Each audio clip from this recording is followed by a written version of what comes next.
You want to know something? Want to know something? I played that demo for Songs of Glimmerwick last week, and ever since then, at random times in the day, just doing other things, at work, making dinner, whatever, I would just be hit by the thought, the wish, the craving to go and play some more Songs of Glimmerwick when I've got free time, and I cannot because it's not out. So yeah, that's a little bit of how I've been doing. In the meantime, though, I've got more Apothecaria. When we took that little side jaunt into the demo, we left off after 2 months of spring. We're in getting into the third and final month, the last 4 weeks, which should be followed by the Flower Festival. Now, my goal for today is to try my best to get through all of that. I don't know if I'm gonna manage, but I'm certainly going to try. Speaking of which, I better have my notes open for this, because I am going to forget so many things. Alright, so we are getting into spring, week 9. We have a broom, so we can get up to the Cloud Isles. Did a little bit of that last time. We are still an intermediate in reputation, so we're only going to get intermediate ailments at this point, still. And yeah, we've got a few more clues for what might have happened to Agnes, the prior witch. However, things are not really pieced together as of yet. That is going to be a gradual process. Without too much further ado, let's go ahead and get started. Our golem friend is still busy making the moon altar. That'll be the end of the season. We've got our familiar Virgil the Mink. And we are going to start with drawing a card and finding what ailment awaits us. And then we'll figure out who has it. So, on a 10, let's see, intermediate ailments number 10 is called a terrible fright. This one has a timer and a consequence. The afflicted has seen something so horrifying, so terrifying, so unbelievably scary that their hair has turned white and they've torn their throat from screaming. Guys, should we have, like, last time I made the terrible, like, not good decision to leave poor Ed Nigel, the lost adventurer, to fend for himself in Heroes Hollow. Should this be Nigel, or should this be somebody else? Because I think maybe it makes sense for this to be Nigel. He finally got out of Heroes Hollow, and whatever he saw in there when we parted ways, it wasn't good. It wasn't good. He already had a little bit of a delicate constitution, despite constantly trying to go in and do the heroing and adventuring thing. He'd already gotten lost like twice easily and wanted to get out, but he kept going back in. Yeah, I think Nigel does fit best. So, poor Nigel has turned up with a raw, sore throat, croaking and trying to screech, incoherent, inarticulate, with shocked white hair. We gotta take care of this. This is, I think that, I think there might be a little bit of guilt here. I think we owe him one. So, let's go ahead and see if we can fix that. The timer is 6, however, we've got Virgil the Scout, which will give us an extra 2, so I'll put that on 8. We are looking for hair 1 star, pain 1 star, and mood 2 star. Let's go ahead and check reagents on hand real quick. We have pain 1 star right there in Hiker's Helper. We can just use that. I think mood 2 star might be the interesting one. And hair 1, I think honestly would be, I want to say the hair of the boar is hair 1, but I could be wrong in that memory. Let's see, do we have anything for mood 1? Nope, we've got mood 1 star. We need something a little more potent. Let's see. Mood 1 star. I don't think we have anything, and I also don't think we have any hair, mood 2 star. Mood 2 star, hair 1 star. Okay. Alright, since we're looking for 3 things and we're on a timer, I think that we should absolutely rely on the fact we have Hiker's Helper on hand. So, I'm just going to note that we need a 1 star hair and a 2 star mood. Alright.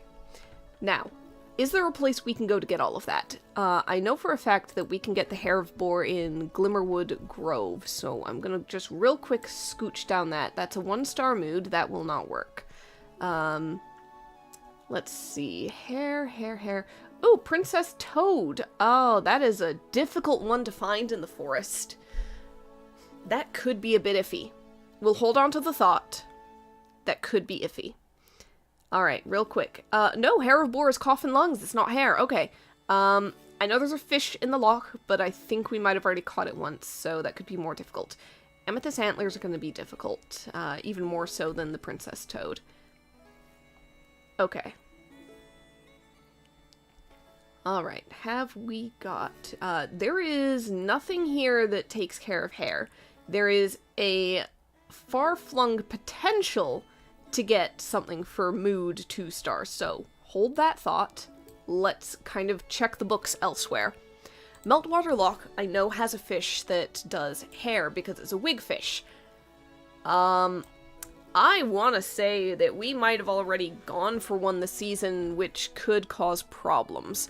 Let me see if I can double check real quick in my notes, just in case, because it has been a few weeks since the beginning of this.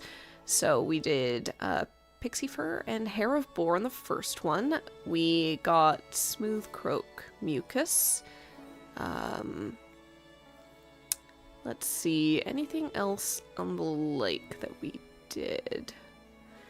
No, we got a shockfish from the Siren Seraphina, Smooth Croak. Okay, we might not have actually gotten a wigfish as of yet. Let's see.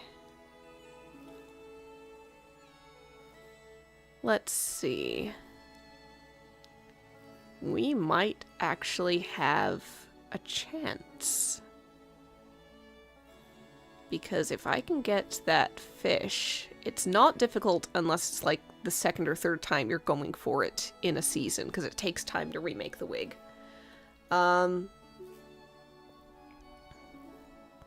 Yeah, okay, I misremembered. I don't think that we got a wigfish ever before. Okay, that could help things.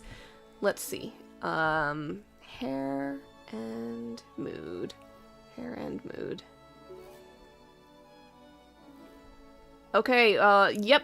The wigfish is technically a 3 star for mood, sleep, and hair, but I can only use it for one thing. So I'm gonna see real quick if there's anything else, but if it's the first time in the season, it's not hard. I'm gonna see if there's anything else that fits any of those things. Oh, Mermaid's Gift is an algae that can be boiled for hair. It adds a point of poison, but at this point, I don't think we can do much worse to him.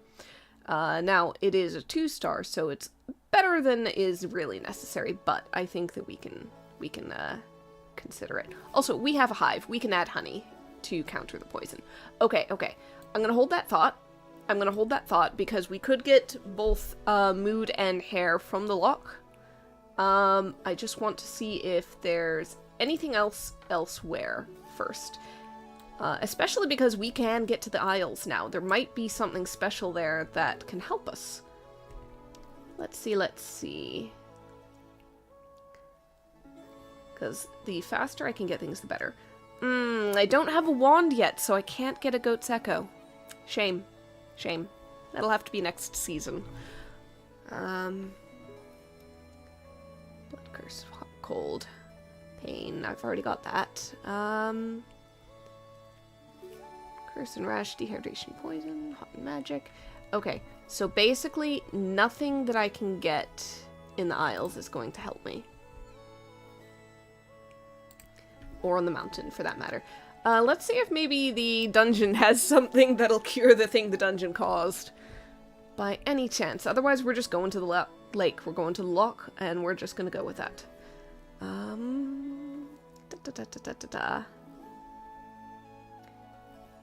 That might be the way we go. I don't think there's a lot of stuff that gives hair aside from, like, the wig. Or the mermaid's gift, either way. Not a lot for mood, either. Oh, okay. Okay. Yeah. Technically, you can go for vampire venom, but that is very difficult. And we're gonna have a much easier time with the fish. I think it's time to go to the lake. I think that those two things are gonna be our best bets. So, for mermaid's gift, we're going for the hair.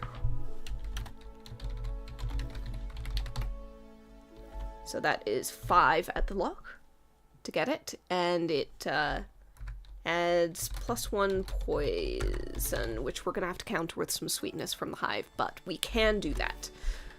For mood, we are definitely going for, where did I see that wigfish? There it is! Okay, wigfish, which is a 3. Now, we've got basically one shot at this, and if we need another thing that only wigfish can provide for some reason, that's going to be a 13 to get for the rest of the season. We are unlikely to collect it again. So, I think that's what we're dealing with. That's what we're going for. Alright. Let us begin to explore the Meltwater Loch. Alright, I have my, oh wait, that's not my exploration. There's my exploration. Alright, I've got my exploration chart up. Let's start drawing cards. And, oh, right, let's also get a little Meltwater Loch music up. Doesn't take us much time to travel down to the loch. Once there, pull out one of the boats from the shore, as I suspect we might want to be on the water, searching for the seaweed called Mermaid's Gift, and the elusive wigfish.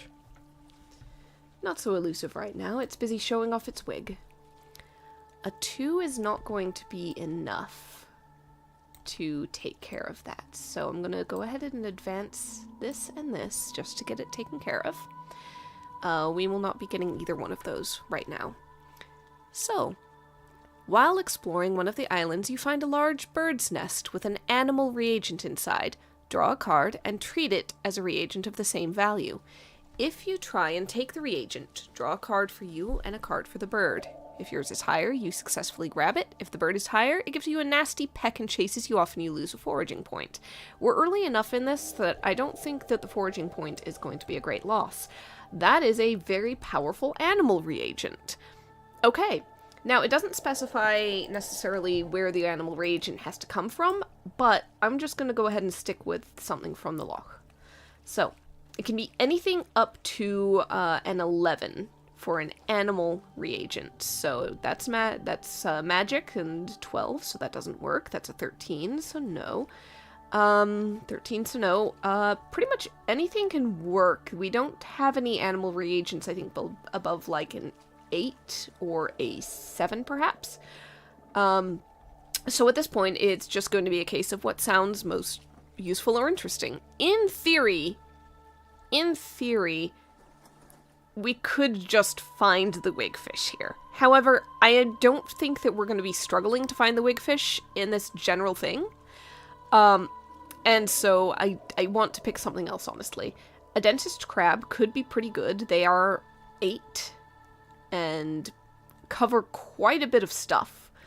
Otherwise, a shadow shark covers a good bit. Removes a point of sweet, but does a few things, and is difficult to find.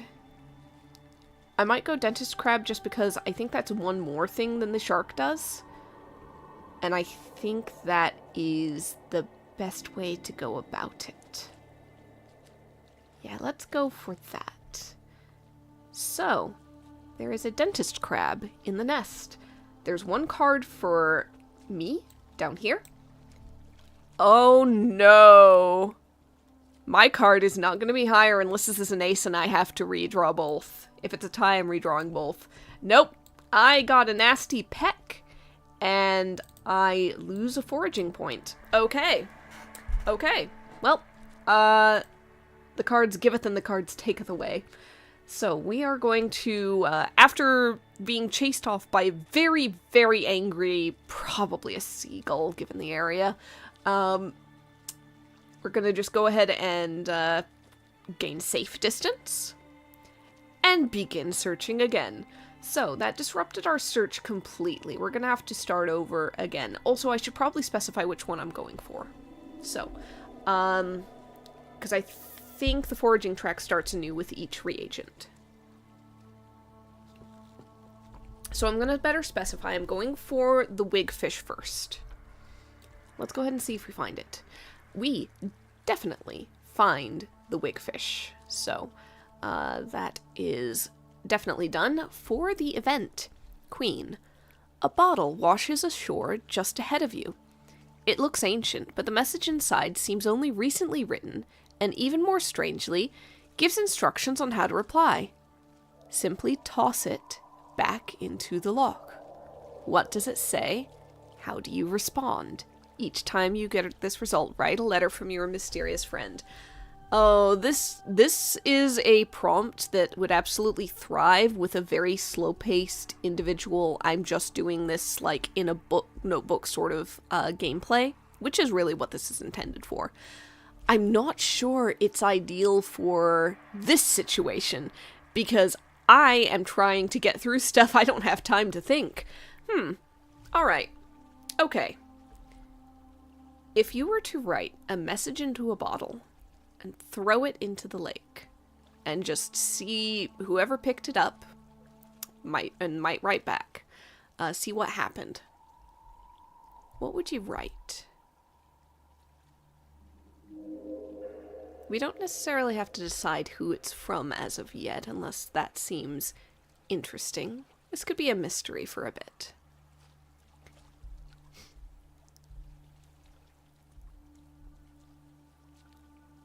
What sort of person would write a message into a bottle and just toss it into the water hoping for a reply? Someone a little bored? Someone a little lonely, perhaps?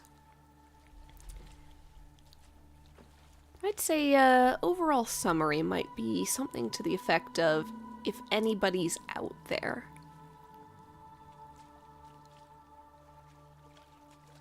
If anybody's out there and is willing to write to me, I want a pen pal.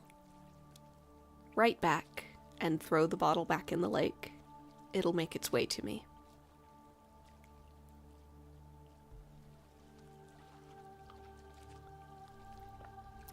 So, there's not a lot of time for Nigel, but this is an oddity. Let's say we don't write back yet. We'll bring the bottle with us back home, and we'll bring it down to the lake during our free time with a response. For right now, the bottle is in the bag. The good luck is that, I'll say we basically caught it as we caught the wigfish and stripped the wig from its head.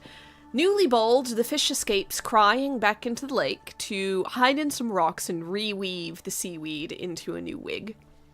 That wig is ours. Alright, we're one step closer to fixing this problem. So we don't get a foraging point. We did spend a little bit of time, though. So, we shall take care of things like that later. We need a mermaid's gift now. We have 5 to get to it. In theory, we can. In practice, we could lose more time. Let's hope for the best. Mermaid's gift. Oh, okay. Yep, we are instead getting a little plot point about the witch. So, on a joker, let's see. We draw another card, and let's see what clue we get. A king. Alright. This is... Okay, this one's funny because this one, we skipped a beat here. King, you find the details of one of the witch's family members. we decided we were one of the witch's family members. So maybe this isn't a strange one. Maybe this is someone we haven't talked to. Like, it's on the other side of the family, like, more extended in another direction. Like a cousin of the witch or something, who would be our cousin, but some removal and all that. What was their relation? Did they get on? If you can contact them, they don't know anything about the disappearance. Okay, so we didn't get a lot. We're just basically expanding a little bit about the family tree. So, details on the witch's family members as we're kind of out here, trying to paddle about. Maybe we run into a traveler, a visitor from, another area who happens to mention, when we drop that we're the witch of the town, we're trying to find something, they go, "Oh, I thought Agnes was, yeah, we've got, one of Agnes's old cousins, lives out there. Didn't hear anything about her going missing. Gonna have to let Florence know." So, it's not a lot, but it is a little extra flavor. So, Agnes has a cousin named Florence, who lives in another village, not too far away, somewhere probably around the loch. We just ran into her neighbor. In the meantime, we have, that was technically time, and that was technically a foraging point, I believe, for the jokers.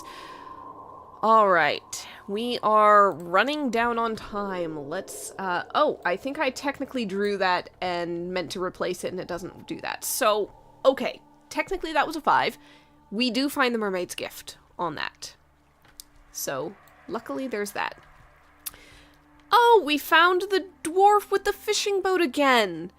So, we're going to draw a card, treat it as a loch reagent of the same value. You may also trade with the dwarf for loch reagents with a value of 5 or lower. We've already got both of the reagents that we want. However, we could get a bonus. A 5. Okay. So, on a 5, we've already gotten our mermaid's gift. Let's see if there's anything else. Golden scale guppy, is that exactly? Let's see what else there is. Real quick. Mermaid's gift, scramble bramble, technically. You know what? Let's take a golden scale guppy. It's not great. It adds 2 points of poison. But it might be necessary for the blood part. So I'm just going to go ahead and open up reagents on hand. I'm going to, put that in there. So we do have it, and I'm also, while I'm here, going to take out the hiker's helper. Because we are about to use it in a potion. I think that we should just head straight back to town. Straight back to the house. There is no dallying about. Nigel needs us. So, what we are making.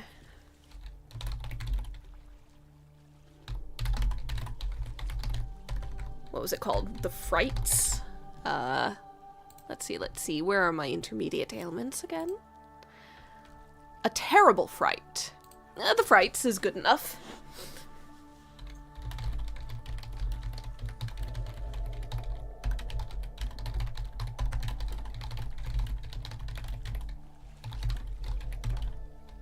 Okay. We make a potion of, mermaid's gift, wig of wigfish, and hiker's helper with a, let's put a dollop of honey to counter the poison. Alright, so we're gonna go ahead and I'm going to copy, paste. We've used the hive twice this season. I believe we get 4 uses. If I am recalling correctly. Yep, 4 potions per season.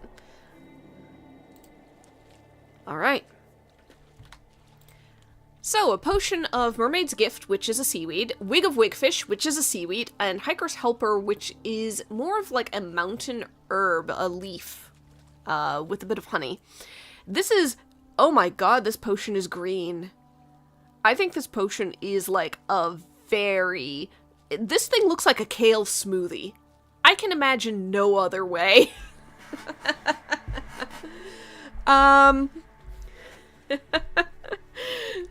Yeah, we just made like a seaweed kale smoothie. Oh, I'm trying to think of like kale courage, some sort of like pun that I can work for that, but I don't think there is anything.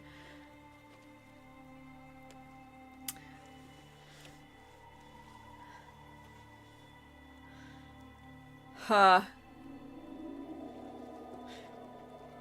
You know what? We called him Nigel Green. We called him Nigel Green. This is the Greenhorn potion. We're naming it in his honor. I don't know if that makes it better or worse.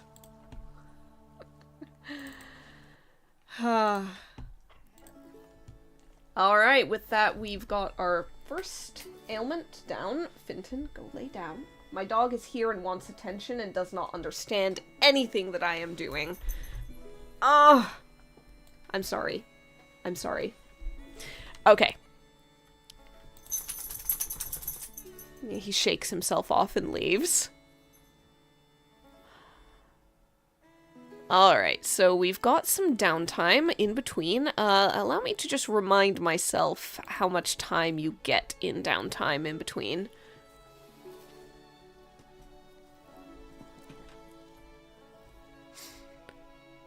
Let's see, I think it's 6. I want to say downtime is 6. How do we go about that?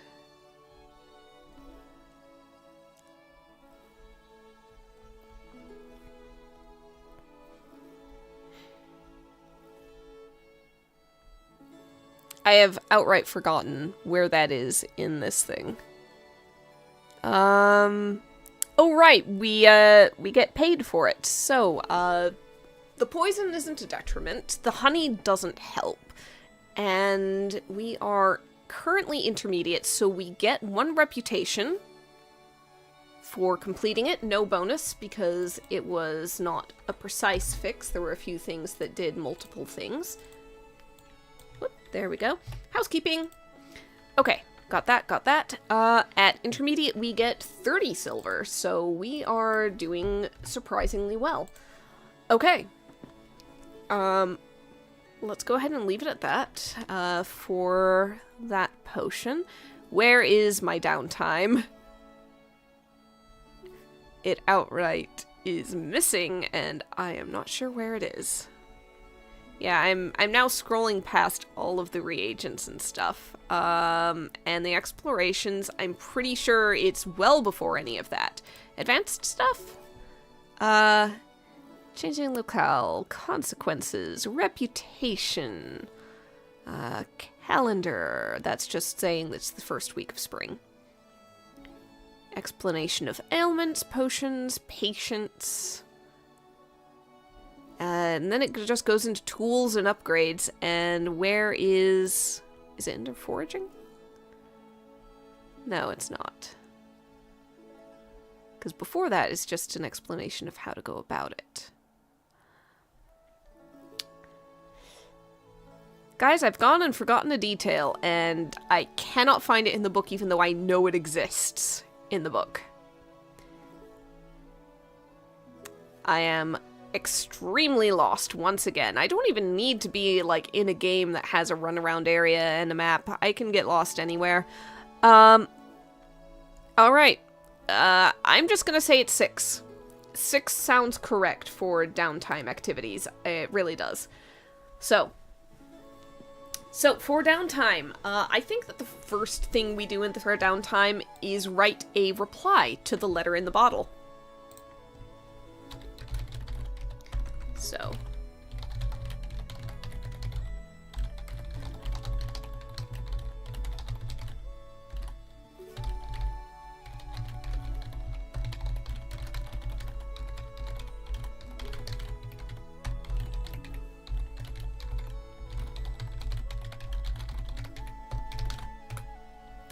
There we go. I think that we write a reply to the letter in the bottle that pretty much runs to the account of, I don't mind having a pen pal, if this can reach you. Right back. I'll keep an eye out for the bottle.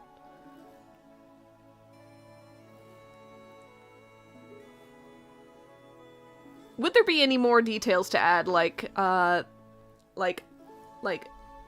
live in a village, north of the loch, or something like that?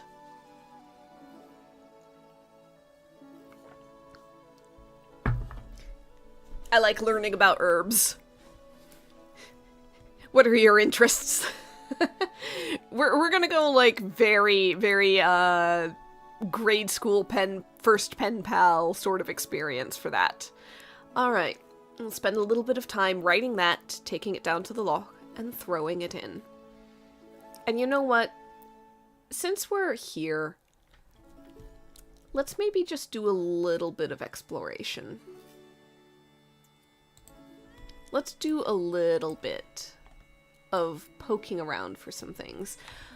What can we pick up that's easy to get hold of?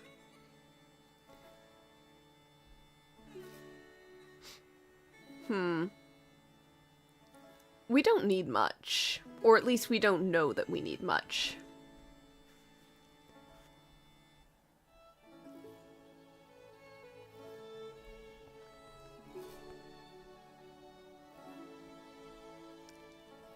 What could be useful?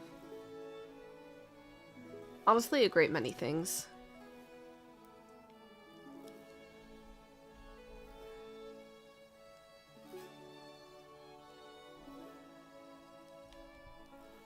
Let's go ahead and just, what do we have on hand real quick? We've got some gasweed and slime shell. We've got shockfish. We've got dentist crab. And golden scale guppy. So there's a fair amount of stuff that we could just try to get a hold of. You know what? Let's go for broke. Let's go for a fossil fish. We are not going to get it unless we draw really well. But this is more about the exploration than the achievement. So, fossil fish is a 12 to get. And we don't have that much time, but we can go for it. Let's just see what we come across. Ooh, so close. That would be an 11, not quite a 12. We need to basically draw a queen or a king in order to get hold of it. But we're mostly here for exploring a little bit. So, Meltwater Loch, exploration. On a jack. A giant has left some tremendous item of theirs on the loch shore. A building-sized sword, a bath-sized helmet, or a skein of mead big enough for an entire village. Besides its size, what is the most striking thing about the object? Does the giant come back for it? I think that the giant left, like, one boot that, like, tumbled down into the rocks and got lost.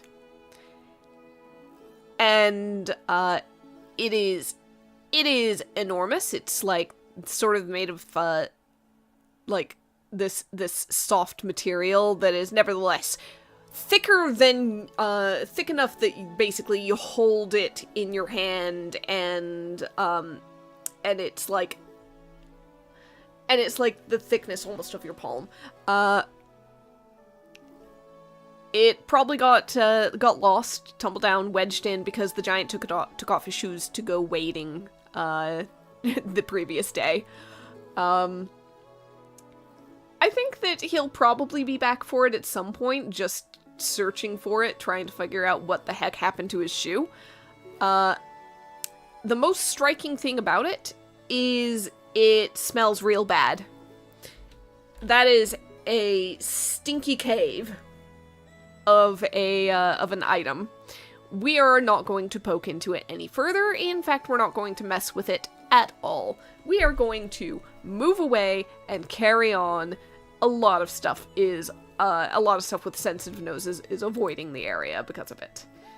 So that is not our concern at all. Oh, another jack. We found the second shoe.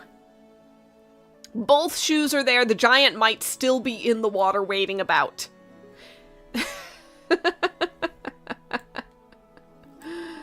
Oh, man. There's no point in tracking the foraging points, honestly. We're not getting to 12 before time's up. Let's just keep going. On a 6. Oh, the Kushi is out.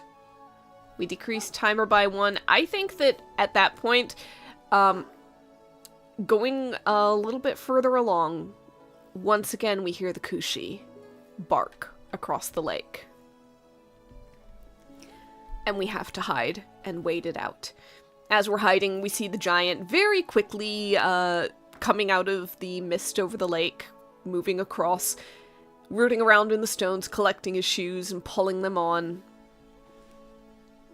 Gets up, kind of hikes them a little higher, and starts heading up towards the hills and the mountains.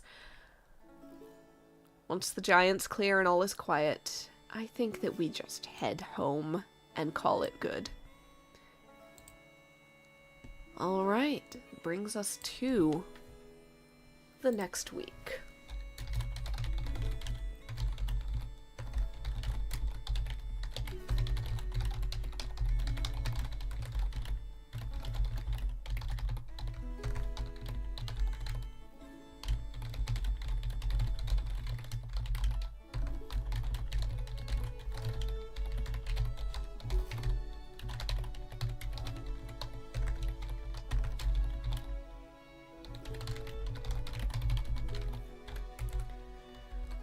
Okay, spring, week 10. I believe that I recall after a full week. We are going to recall and shuffle. So, after making the greenhorn potion last week, Nigel was cured of the terrible, tears in the throat and began to sleep through the night again without terrors. I'm going to let's give him that little almost anime makeover of sorts, where the shock turned his hair white, but the potion fixed it for the most part. However, he still has one of those little skunk stripe cartoon anime looks, where there's just one lock of hair that remained white right at the front.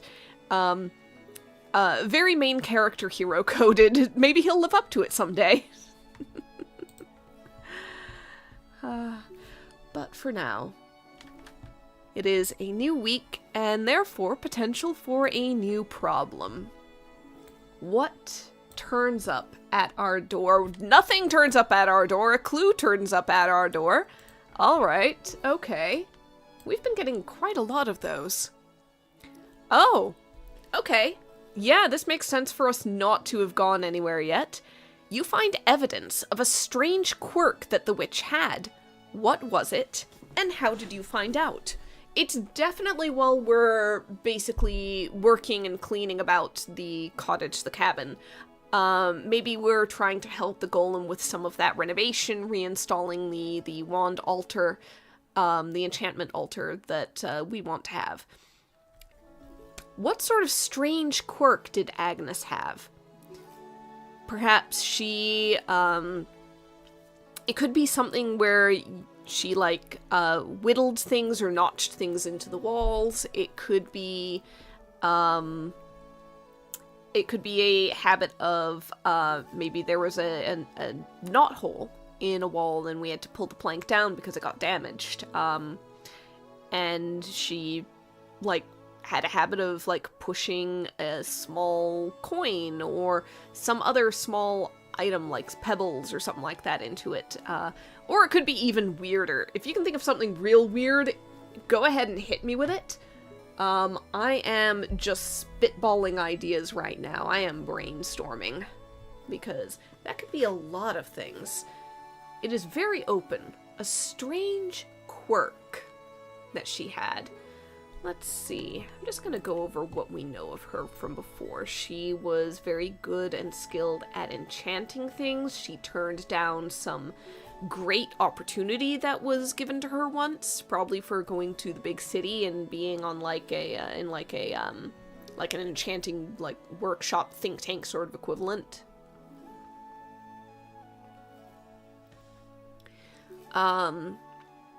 She previously had a wand that either got damaged or needed to be replaced for whatever reason, and we found it in the basically the trash pit in the back.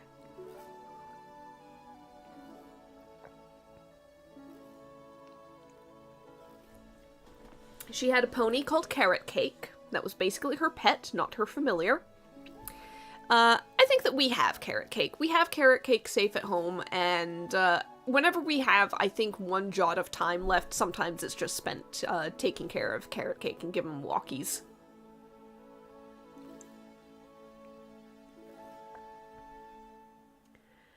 Let's see, what else are we aware of?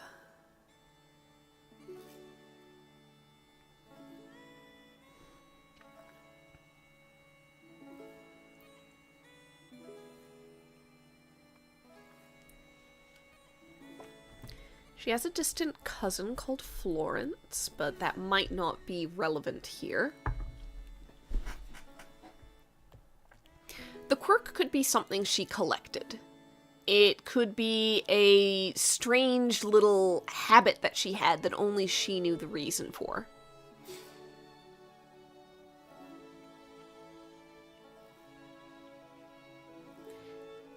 She is, by mechanics of the game at the very beginning, not very good at growing things. She does not have a green thumb, so it probably isn't in any way related to that. It's not going to be like, oh, yes, she grew things inside the cabin or something. No, that was not her thing. That is a canon event, no matter what gameplay you're going through.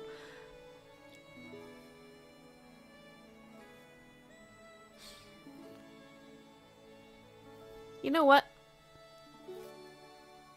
Oh, she also had a whole bunch of little base camps in the various locales. That she just kind of had, like, almost as like resource caches, stayover places, things like that.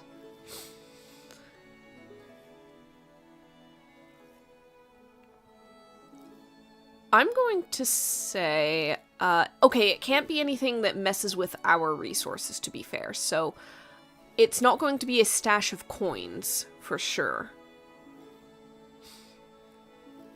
I'm going to say, however, that she might have had a thing of, like, collecting or ascribing meaning to various small things, small items, souvenirs almost, for potentially every potion that she has made, every enchantment or some other thing. She has a bunch of little souvenir items. And we basically find her stash, like somebody who owns a cat, finally moving some piece of furniture that's been in place for years and years, and they go, oh, that's an awful lot of bottle caps down there. I think that we find Agnes's souvenir stash and it's just various nonsense things that have no meaning to us. It's little stones, it's little buttons. Yeah, she could be a little bit of a perfectionist. She could be very exacting in what she does. It has to be good enough.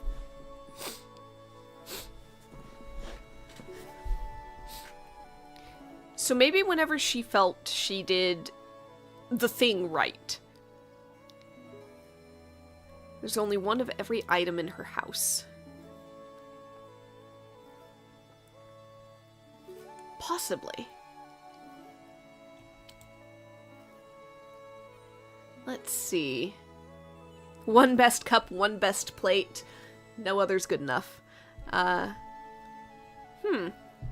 So this would be less a thing that we've just discovered and more a thing that we're looking around and going, huh, why don't I have any spares? You know, this is ridiculous.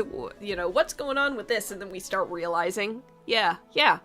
And if we're living on our own, then it's really just the inconvenience of having to wash up after every single meal. That would be striking. Okay.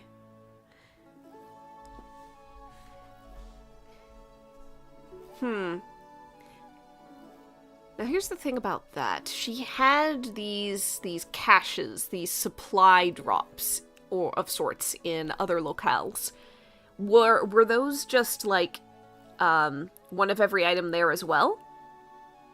Like was she prepping but also wasn't willing to have spares of anything?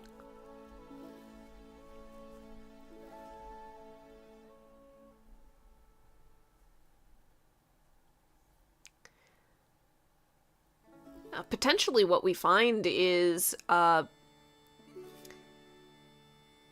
you know what? Maybe it was she had the one best cup, one best plate, one best blanket, or whatever, but she did keep some spares. She just, like, kept them very, like, squirreled away. Like, not even just in the cupboard, but tucked way back in some deep, dark storage that we just never found or got to because it's, like, buried behind other things. We had to move, like, the mop bucket and other supplies out of the back storage room before we found the little cupboard door at the far back and went, hey, what's in here? Hey, why are there spare plates? Have these been here the whole time?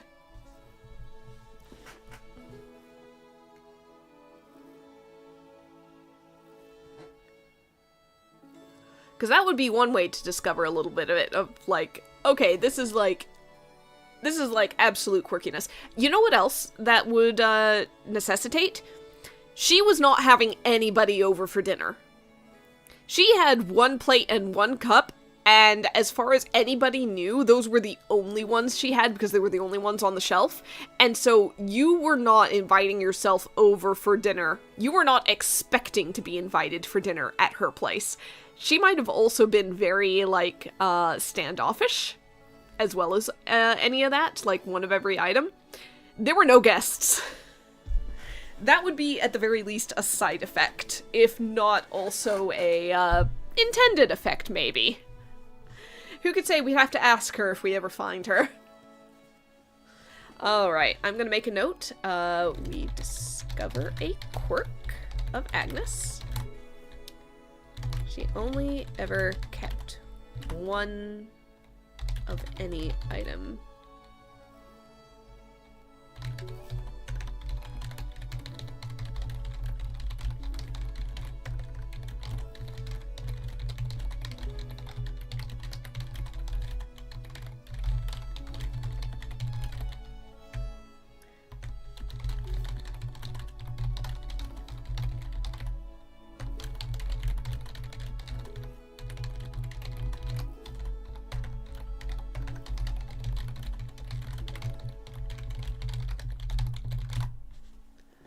Alright.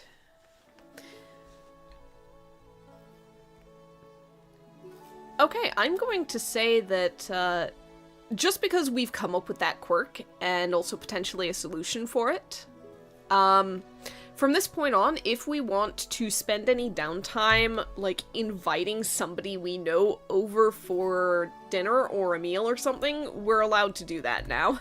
Not that we weren't before, but we never did, so it does not contradict anything. Alright.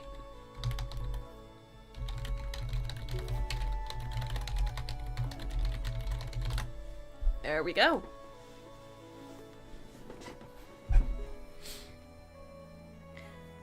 Okay. Now we can find out, what sort of ailment might be knocking at our door. as we're setting the plates and cups and so on out. Ah, we've done this one before. We have a case of silverburn, an irritant to more than just the stereotypical werewolf.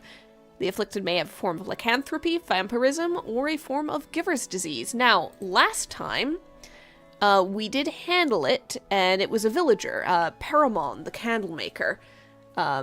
He thought everybody got, like, tinglies when handling coinage. Basically, it was an allergy of sorts. His granddad may have been a vampire, long ago. So, we have honestly taken care of that. We made him a little salve for it. However, so we can have him come in again. Basically, maybe he ran out of the salve, maybe he needs a bit more, something happened and it spoiled before he could, or he did the dumb thing. He did the dumb thing that you do with antibiotics if it was meant to be a permanent fix, where some people will be like, okay, I've got my prescribed antibiotics, and they take, like, most of them, 3/4 of them, and then they go, wow, I feel better now, I don't need the rest of these, and then they don't take them, and that just means that the bacteria that survived the antibiotics are stronger and come back with a vengeance. You know that thing? That thing, the reason why you were told to take every single pill in your prescription bottle and not stop until it's empty? Maybe Paramon did a little bit of that. Maybe he went through most of the salve. I think it's salve. Is it salve or solve? Anyhow, he went through most of it, started going, ah, I can handle coins fine now. I'm not having any problems. The symptoms are gone. I don't need this anymore.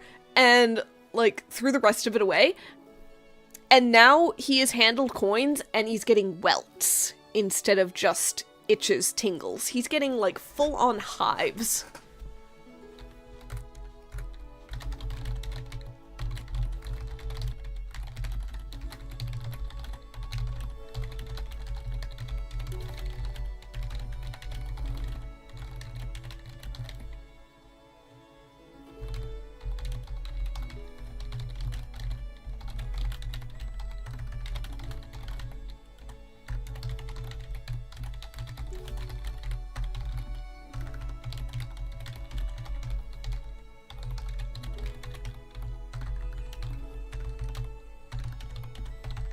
If I can type, that would be great. There we go. So, we have to fix that again. Let's see. Just going back in our notes from, my notes from that time. Silverburn. We did a bit of Surgeon Sap, and Star Shards for that. Alright, because we could get up to the Isles. So, Silverburn is Curse 2 and Burn 2. Surgeon Sap makes sense. Star Shards makes sense. I believe that, let's see, Surgeon Sap is usually Glimmerwood Grove, because we had a hell of a time back when I misunderstood how garden plots work. We gotta get a coracle and get out to the bog. Oh, we gotta do that at some point. Anyway, we can get Surgeon Sap again. It's not gonna be difficult. And then we'll go up to the Isles for the Star Shards once more. So, honestly, let's just go for it. We need 8 in the forest for that. Silverburn has no time limit, so I'm just going to go ahead and pop us on 13, just for the look of the thing. Surgeon Sap is nice, adds a point of sweet. Let's go for it. So, we begin our search in the Glimmerwood Grove. Again. Searching for Nurse Willow. Again. You'd think by now we'd be very good at finding it. However, that remains to be seen. We're going for an 8 or better. That is a 2. That is very much not what we're going for. Oh, right. Also, we need the correct music going. 1 second. I am not great at remembering to switch those. Alright. On a 2. Oh, the little buggers! A group of thieving fairies grab your forage basket and take off into the woods faster than you can run. Luckily, they drop one of the ingredients you've collected from this trip. Choose one to keep, discard the rest. We literally have not collected any ingredients, so as far as this goes, this is like the best time for it to have happened. Still the little brats. Yep. You know what? I think that we took the foraging basket we've always used before, out to the Glimmerwood. There might be a second best foraging basket from the Deep Dark storage that we just found, but we don't have it on hand right now. And right now we're just using our bag again. So that is 1 point there, and let's try again. On a queen, we definitely find what we're looking for. So, Surgeon Sap. Oh, we spot the unicorn again. We stop short and see it. Our reputation is still below 20. And so it turns and vanishes. Not far from where it stood, we find a nurse willow and collect the surgeon sap. And stand and look at the place where it stood and the very, very slight imprints it left on the moss.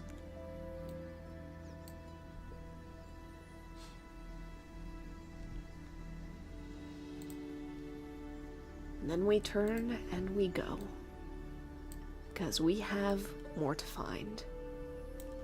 We take our broom, we fly, spend some time flying up to the mountains and then above them to the isles that float in the sky. On a 5, we will be able to find star shards.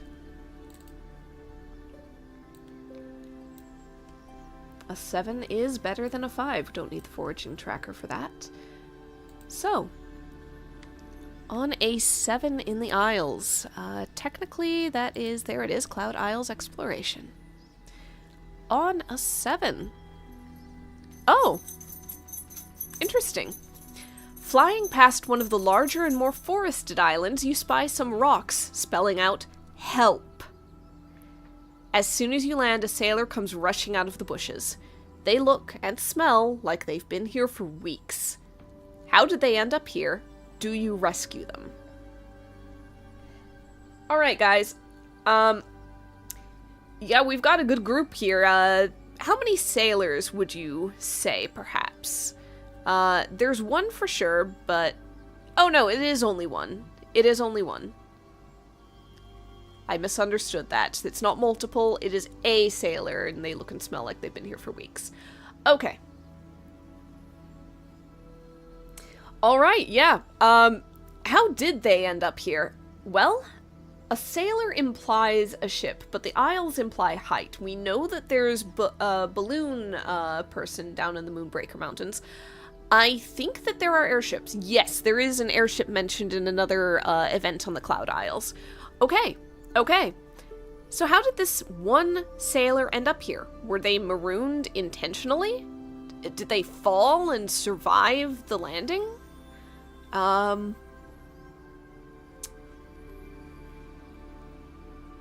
I think there might have been a situation. There might have been something where their captain took them past the Isles at night in an ill-advised attempt to get somewhere faster, to cut off some time.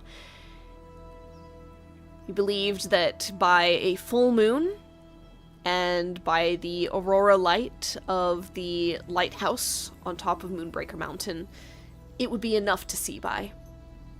The sailor was on the rigging at the edge of the airship, trying to keep something in place, trying to fix something, some problem that had cropped up. And the airship accidentally jolted and scraped against the trees. Not enough to damage the ship itself, but enough to jolt everything hard enough that the sailor dropped. Initially, he was caught by his safety line, and then that snagged on a branch as well. and snapped. He was spared a large fall by it, managed to get out with little more than bumps and bruises, minor scrapes. He's been living off of rainwater and whatever small flying animals inhabit these islands. Flying fish, I know, is a thing.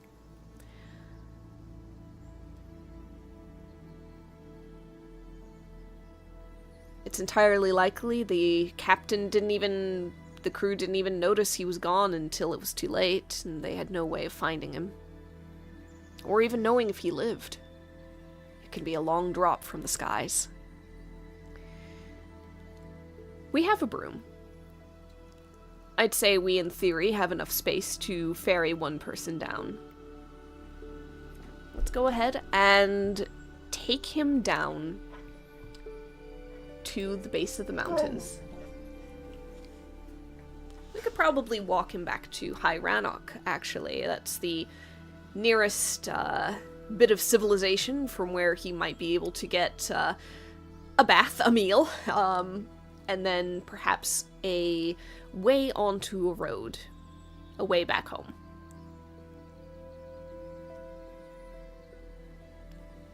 With that, we've got our star shards, and we have rescued a lost sailor.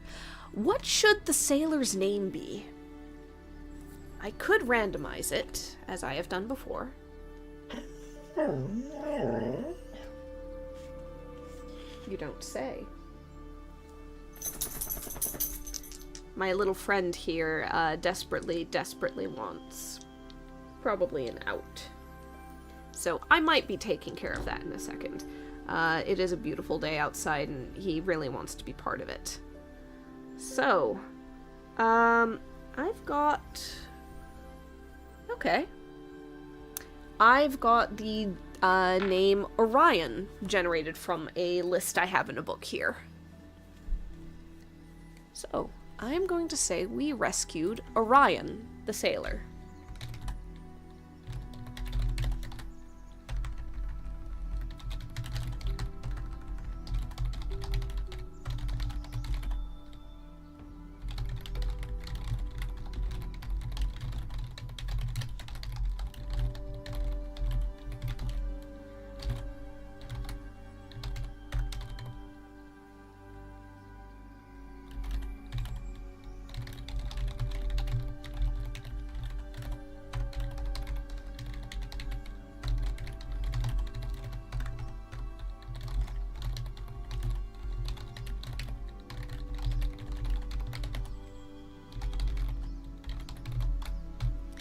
The fact that you can get this event multiple times just makes me think that, in a very Schrodinger's cat kind of way, the Isles are both very isolated and empty, and also absolutely lousy with knocked overboard sailors, airship sailors, that are just lost and surviving off of whatever they can get their hands on.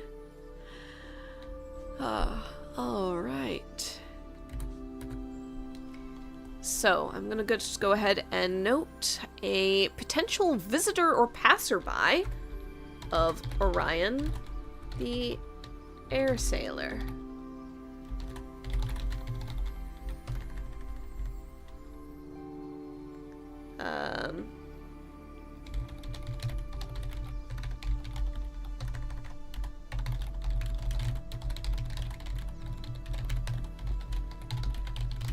He might crop up again at some point. He could potentially be a traveler through here in the future. Oh, as a bonus for rescuing him, we do also get 5 silver. Just probably something he happened to have on him and insisted on giving as a thank you. Alright. So with plenty of time to spare, and frankly I'm not going to spend much time doing anything else, let's go ahead and make Paramon his special salve again. There we go. And this time he had better use all of it. The problem is not going to go away unless he uses every last drop of the salve. In controlled doses, don't take it all at once, dear God, Paramon. Listen to the doctor's advice.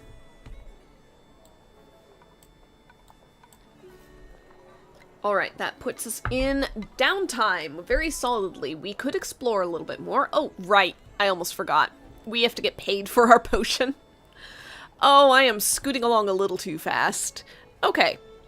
So, we get the base 30 for the potion being intermediate now. However, the Surgeon Sap adds 1 point of sweet.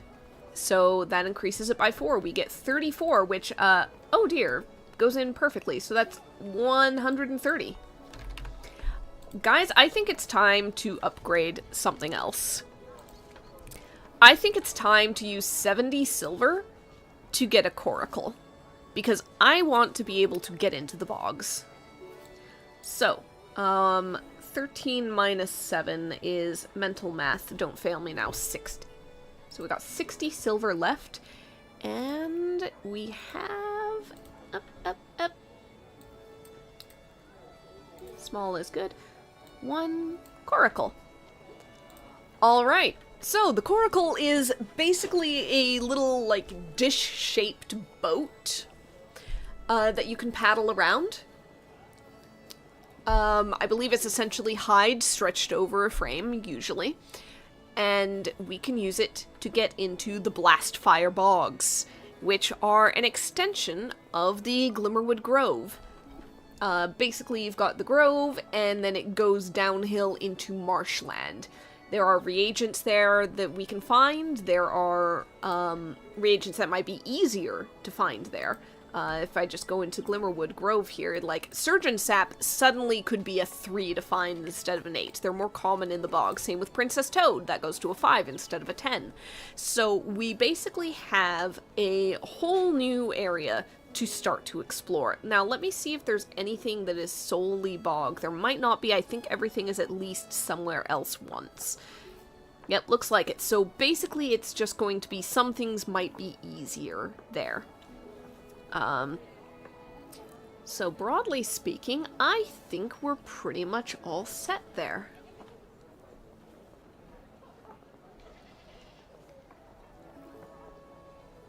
Okay. Yep. So I don't feel any pressing need to potentially go and explore the bog myself. I almost am considering exploring the village and potentially getting hold of some more materials or something. Also, I always forget that you can go to the village and get special events and effects for your foraging. I always forget about that.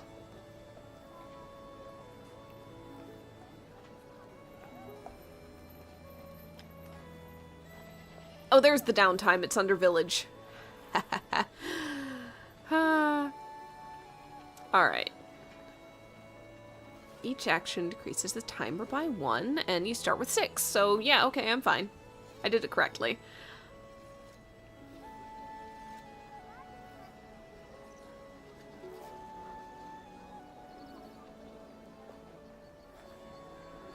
Okay.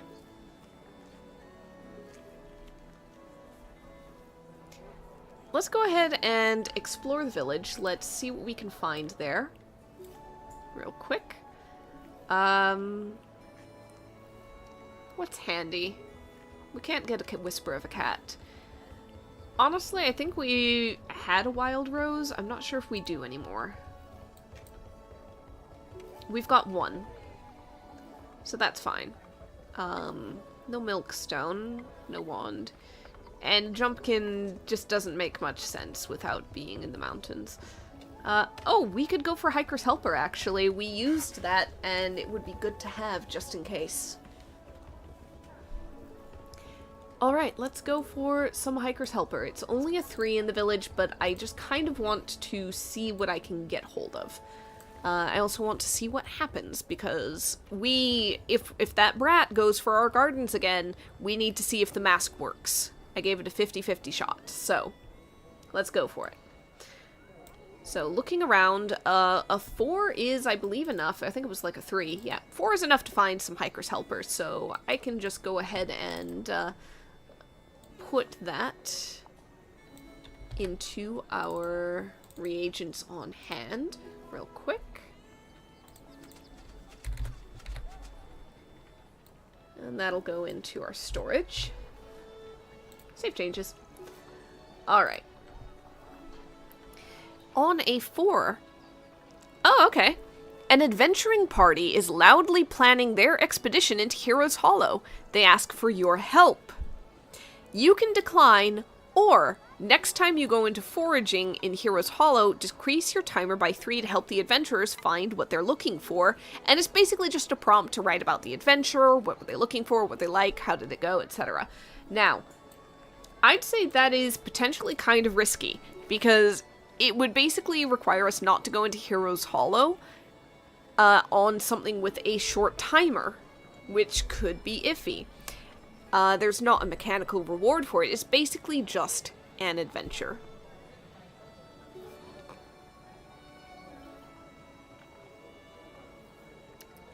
So, should we go? Should we take it? Should we take the adventure? Go ahead and help me decide. Because I could go either way.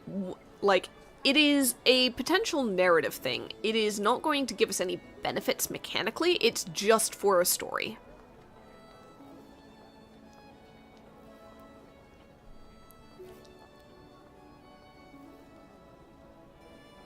The other question is Nigel part of this adventuring party? You know what? I'm going to draw a card for that. If it's a red card, Nigel is part of the adventuring party. He's basically found himself some friends. Yep, last time we abandoned Nigel and turned into a mess, yeah. I'll go red is Nigel is part of this party now. Black he is not, but we are still haunted by it, and that is going to influence us to say yes. So, either way. Black, he is not part of this party. He is still out there somewhere. But he is not in this group. This is a new party of adventurers. So, nevertheless, we are going to take them up on it. So I'm going to make a note of that.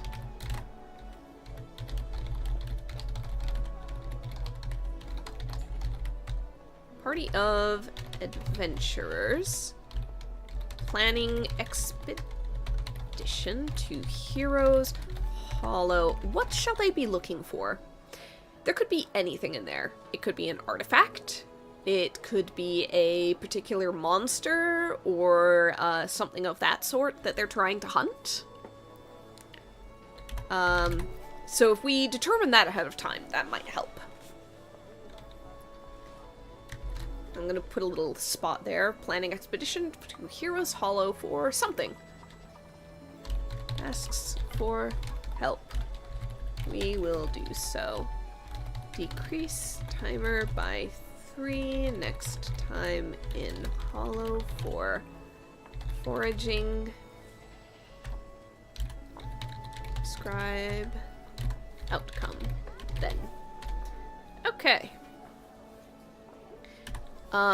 Also, I gotta determine who is in this party.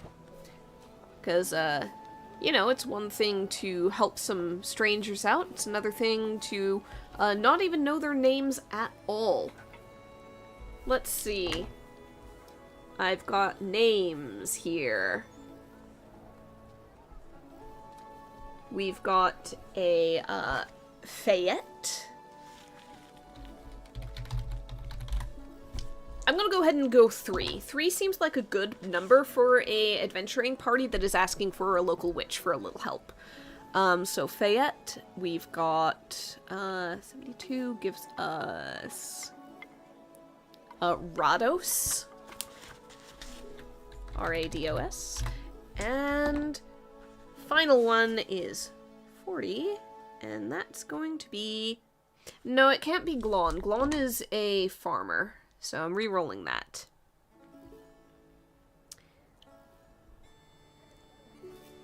Huh. Josephine.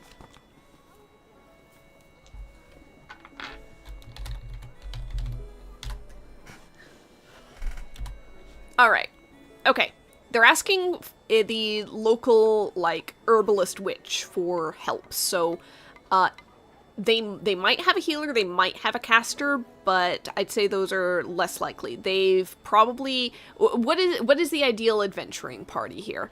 You gotta have a rogue to deal with tricks and traps. You probably want to have a frontline fighter of some kind, somebody who takes hits and deals back in melee. And then the third slot could be a lot of things. The third slot could be your dedicated healer. It could be a spellcaster. It could be, like, some other form of wild card. But I feel like the rogue for the traps and the frontline fighter for the damage is the most important stuff. I'm gonna go ahead and go in order. So Fayette is their frontline. Rados will be their rogue. What does Josephine do in the party? Josephine is a great name for this. What does Josephine do?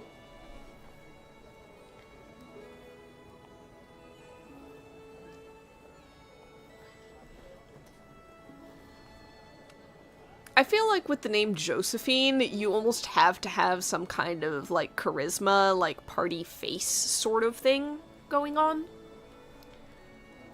However, that could be a number of things. She could be their bard, giving them buffs and stuff. She could be a little bit more of like a cleric paladin sort of thing, for basically healing, taking care of small things like that. Could be like full sorcerer.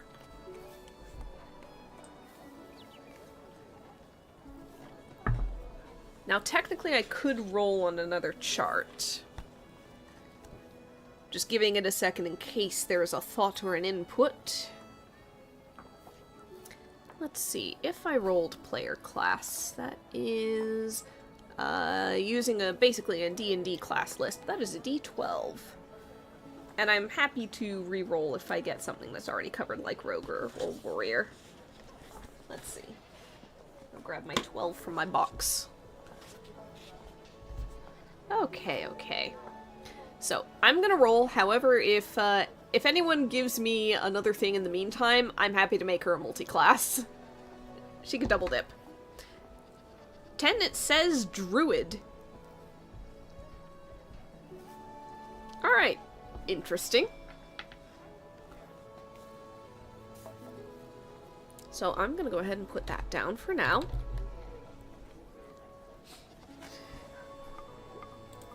Okay. And we can kind of figure out, or I can figure out what they are looking for another time. For right now, let's just go ahead and continue exploring the village for downtime activities. Let's see.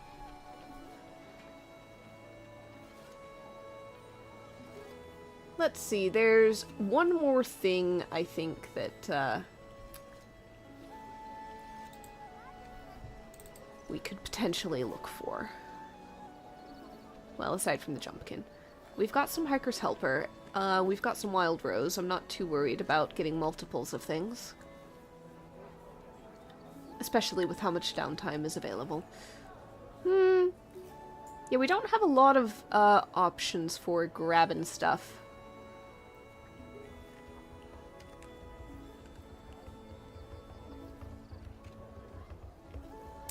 Technically, we could go to the Hero's Hollow right now. We have the time. We don't have to delay this. Heck it, let's do it. Let's just do it.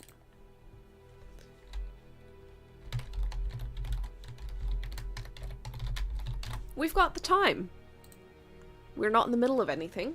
We've got extra spots. Basically, it's 1 unit to move to the Hero's Hollow, and then 1, 2, 3 for kind of looking around. So we potentially could have time to search for another reagent while we're here. What reagent shall we try to find while we help the adventurers find something, I wonder? Let's see. We're not going to have time to let the tracker go up by any amount. We could just go for something very simple, like skullcap or hermit snail. Cold rust. I think maybe cold rust. I don't think we have any of that. To be fair, we don't have the others either, but it's simple. Or we can go for Baroque and see if we find something really out there.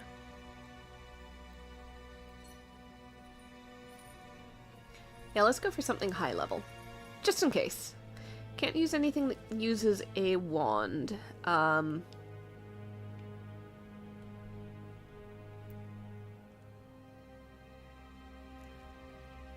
Let's go ahead and see if we can find liquid fire. Not to be confused with lava. Liquid fire can be harnessed for medical uses if you know how. Mostly used to kill off parasites and clean out the patient. So parasites and infection. Let's see if we get lucky. That's a 6. So, we are here mainly helping this party of adventurers. Fayette, Rados, Josephine. We're going to see if we can find some liquid fire in the meantime. But what are they looking for? I think they might be looking for some form of treasure, an artifact, an item. Something worthy of questing. Let me see if there's anything interesting in my little book of charts. These are a bunch of little items. Some of these are mundane treasures, peculiar knickknacks and flavor items, and magic items. I'm gonna go ahead and roll on the magic items table just to see what kind of things might exist. And then we will draw a single card to attempt to find one thing while we're here and just see what happens. Okay, magic items. 31. What is a 31?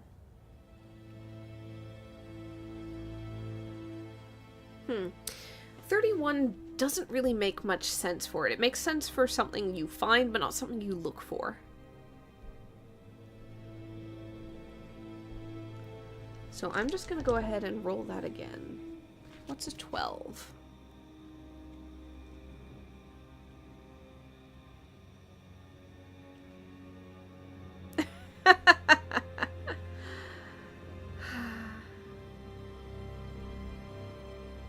Okay.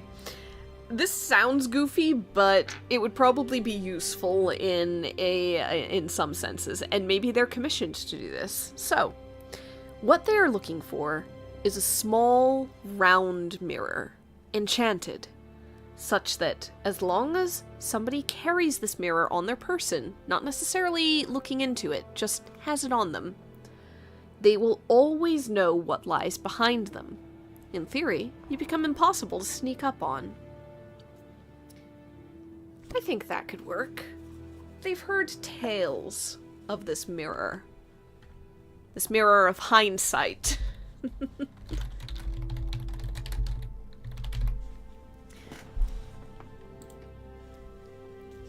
And they wish to find it.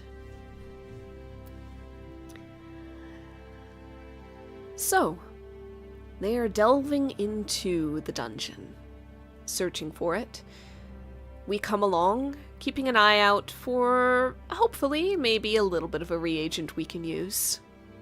We're thinking liquid fire could be handy, especially in the area of the dungeon that the adventurers are planning on exploring and trying to expand upon. We know that liquid fire could be found in that area, potentially, if we're lucky, and if the timing is right.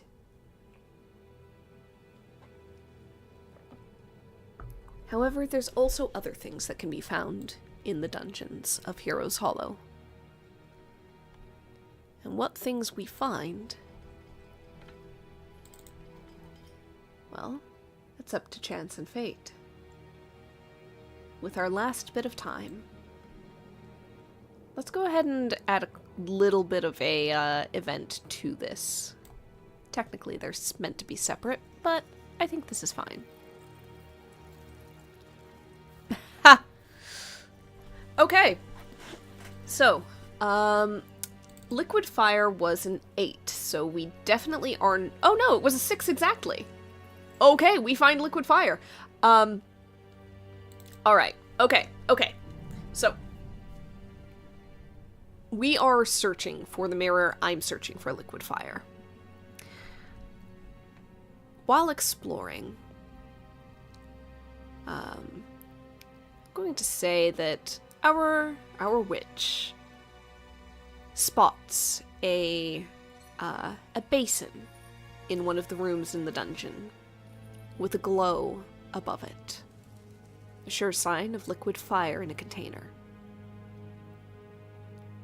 As the rest of the party explores other parts of the room, we approach and carefully use some tongs and a vial, enchanted against heat, to scoop some fire up and seal it. We put it into the sack and turn to join the rest of the party again in their search. They've poked at a small chest against the wall to make sure it isn't a mimic, and opened it to find dust, dirt, and cobwebs. Nothing of value, nothing of note. Josephine is examining a little matrix of vines between her fingers, a knitted web, and discussing with the others. I could swear it's supposed to be here. We should be right on top of it. If it's... Check that chest again. Maybe it's invisible. Maybe it's spelled. They look over and call the witch over to see if there's magic on the chest. It is utterly mundane.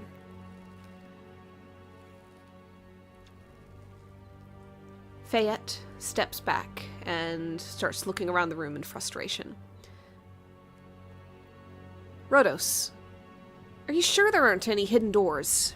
Anything?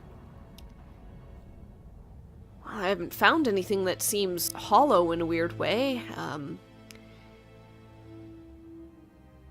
As he starts to step towards another bit of wall to recheck it near the chest, there's a click and a crumbling sound. The ground gives way beneath us, the whole party, dropping them into a smooth stone chute. It spirals down and then drops the whole group into a cell somewhere in the depths of the dungeon. Thankfully, the lock isn't too hard to pick. Technically, this decreases the timer by 1, but we're basically out of time anyway, so we'd be heading back regardless. Within the cell, there are some discarded belongings that might have once belonged to another adventurer.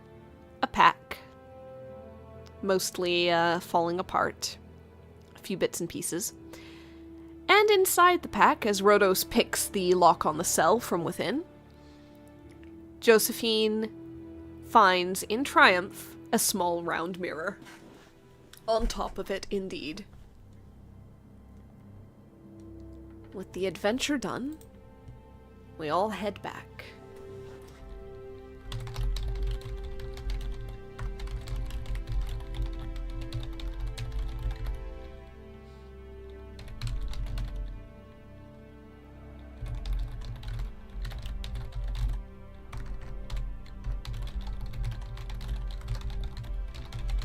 And that's why you always bring a rogue. Nah, the lock wasn't hard to pick. We'd have gotten out of there even if we were solo. Just part of the game. But that's why you always bring the rogue.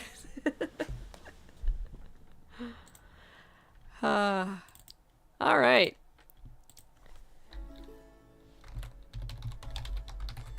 So, the adventuring party go their way and we go ours.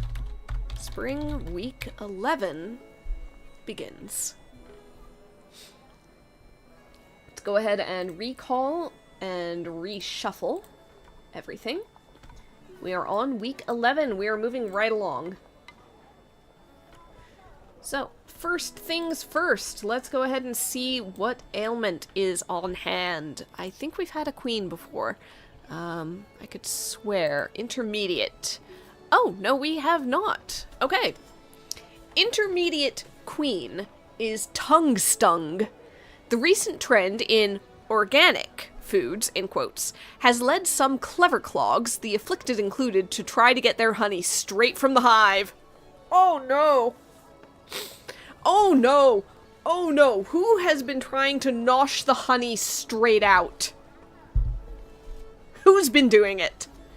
Alright, it's a trend in organic foods. But part of me wants to say it's the child has been foolish. Alright, let's see. What kind of options do we have? I don't think it's like the reeve of the village. I think he's got too much pomp about him to go and try to nosh from hives directly. I don't think we have a lot of great options. There's potentially the farmer who lost his pigs. There's the brat who trampled the gardens. We've got the hunter who caught hover hives. Honestly, he might have done it. Or Mercutio the baker. I got doubts.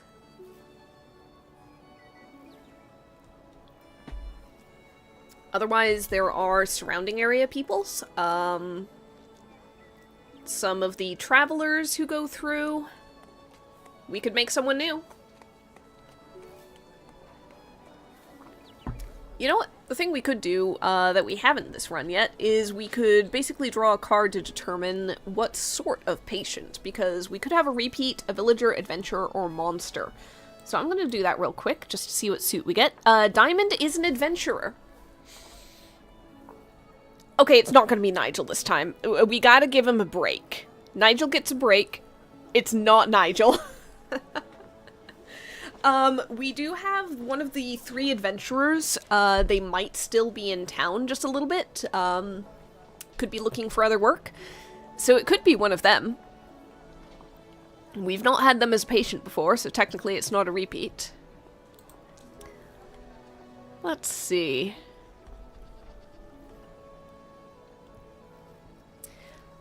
Let's see. Out of the 3 of them, I'm gonna go ahead and roll the d6 for who decided to get a little fancy. It'd be so funny if it was the druid. No, you know what? I am going to say that the druid... this does not happen to Josephine. Josephine is fine. Josephine is friends with the bees. It cannot happen to her. It's either happening to Fayette or Rados, and one of them basically saw Josephine do this and thought, I can do that too, and has learned regret. So, a 1 is definitely Fayette. Fayette, the frontliner, has gone and tried to get honey straight from a hive, just like Josephine, and has discovered that she is not friend of the bees. She is, in fact, the bees do not seem to like her very much at all. So, tongue stung.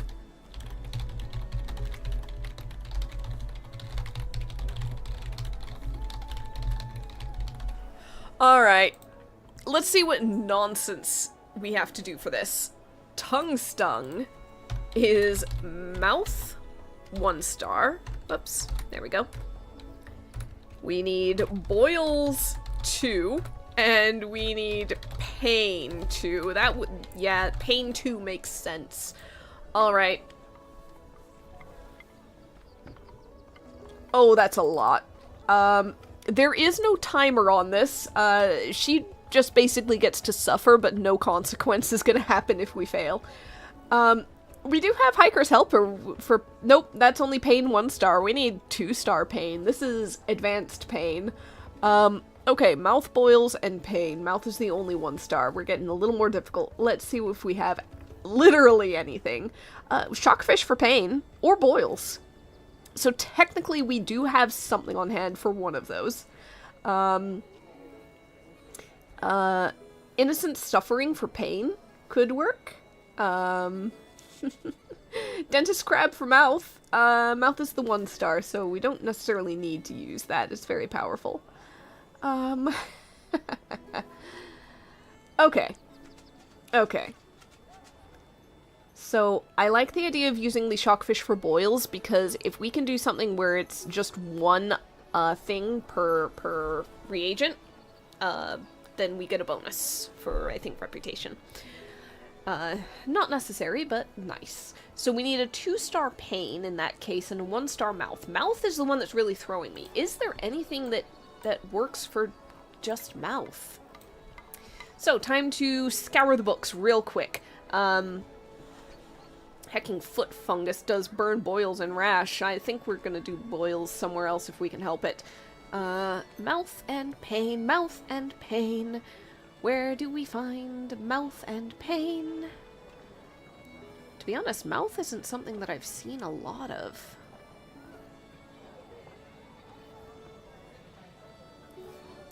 No, skullcap is only 1-star pain. Huh. There's basically nothing for boils in here that I can tell. Let's check the loch. Okay, that's the shockfish. We could potentially get another shockfish and basically boil one batch and distill the other. But let's see if there's anything else. Shadow shark can be distilled for pain. Okay, that might be a way to go, is just getting a shadow shark from the loch for pain. And at that point, all we need is a 1-star mouth. Technically, dentist crab would cover it. I want to see if there's anything that does mouth and mouth alone. That might not be the case, but it'd be nice. It would be nice indeed. Okay, so we're not going to look too much further. We're just going to hold on to Shadow Shark. Mountain. Mountain.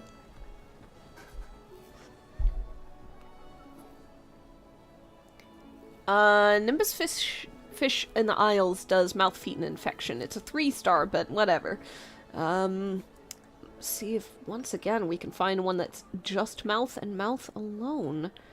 Because that could be very nice to be able to do it perfectly. Oh, I'm not seeing anything.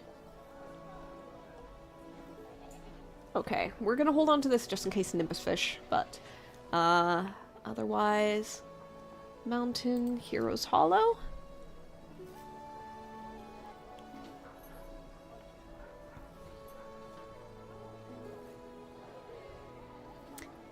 I'm not seeing anything.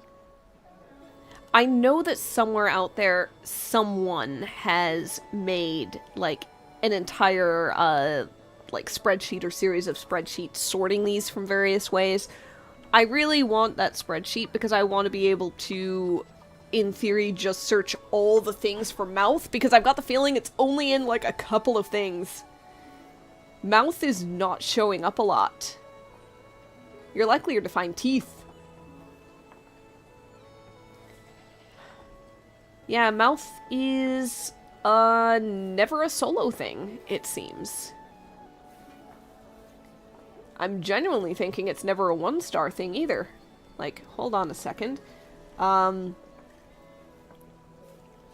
absolutely nothing in the Hollow does mouth.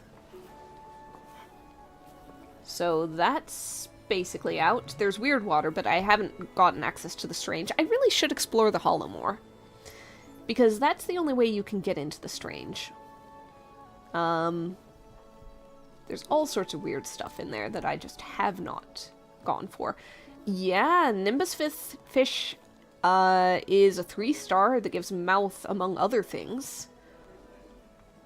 And then I think the only other mouth is really the dentist crab. Which is a lot of things as well.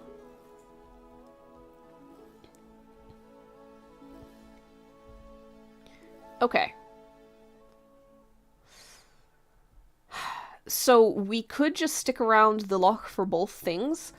It is 8 on each of those, which could be a bit iffy. Or we can travel up to the Isles, and that's only a 3 for the Nimbus fish. Which is more than we need, basically. Yeah.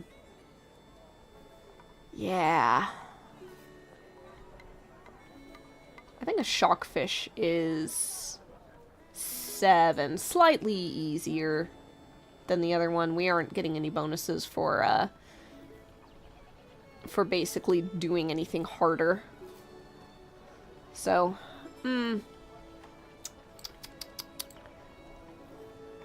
well, we could literally do everything at the loch, to be fair.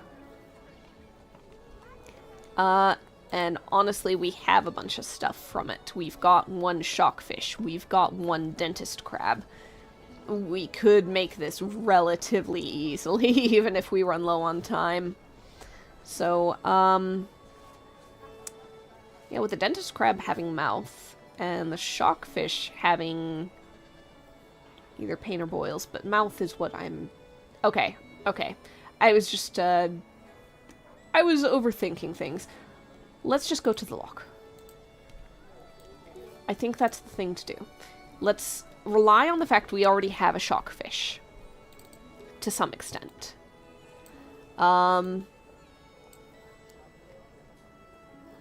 Okay. So for mouth, we need dentist crab, which is 8.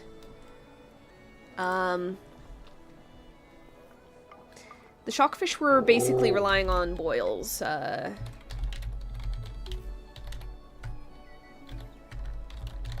Shockfish is on hand.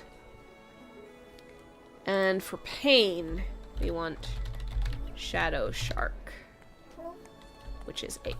Now, the shadow shark removes 1 point of sweet. None of these give sweet, but at the very least it doesn't turn into poison or anything. It's just basically, there is no point to adding honey to this.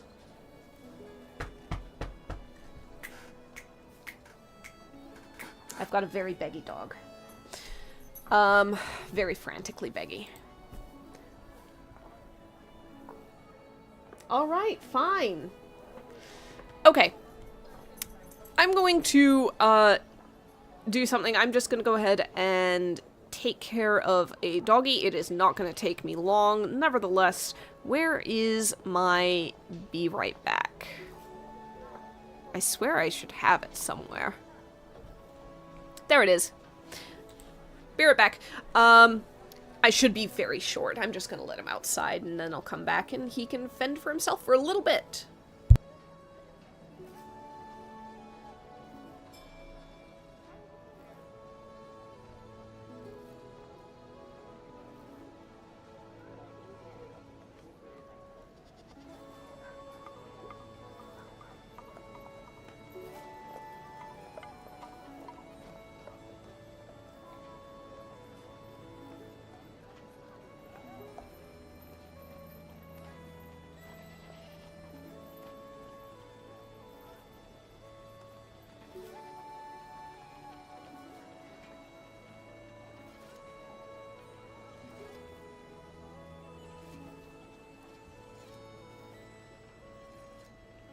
Okay, we have basically up until he starts barking so much that I have to bring him inside, or related.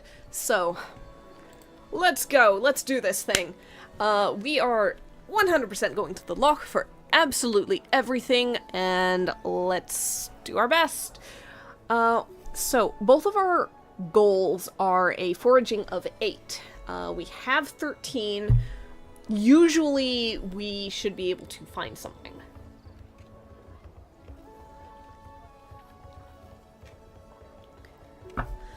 Oh, let's go. It doesn't really matter what we go for first. Well, sort of. Let's go for the shadow shark first, because if we absolutely, like, run out of time, at the very least we do have a dentist crab on hand. So the shadow shark is the one we lack the most distinctly. We are going for 8 or better. Let's do this thing. Oh, come on, no! That's alright. We get a little bit more about the witch, but it is a little bit of a slowdown sometimes. On a 9 about the witch, you find someone who really misses the old witch and gets upset if you mention them. Who or what are they? What was their relationship? Keeping in mind we are either at the loch or on our way to the loch. So, who or what very much misses the old witch? and gets very upset about them being mentioned. I'm gonna say it might be somebody or something relatively magical living in the vicinity of the loch. We've already met one siren. Perhaps there's another.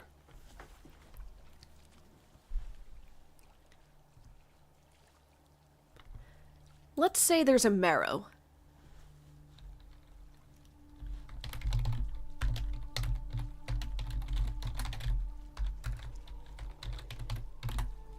We meet...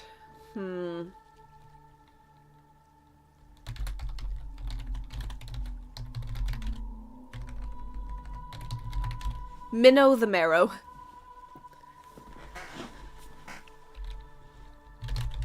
She knew Agnes.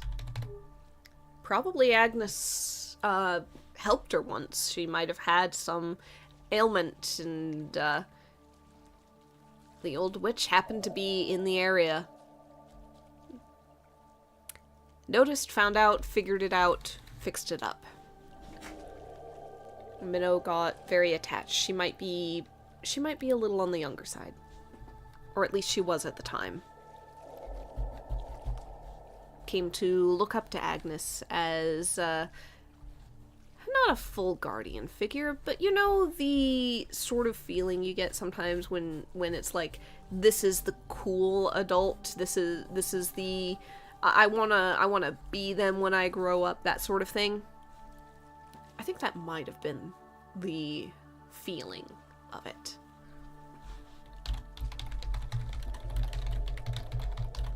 Minnow is most displeased that we've replaced Agnes. She doesn't really like the fact that Agnes has been gone all this time, that she's not been visiting, that it's just been us at the lake.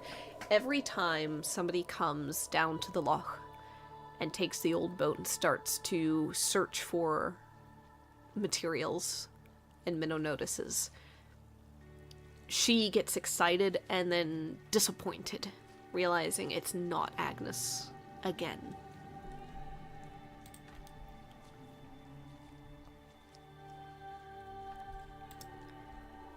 She doesn't know where Agnes went. And she might even be a little upset that Agnes never told her, never said goodbye.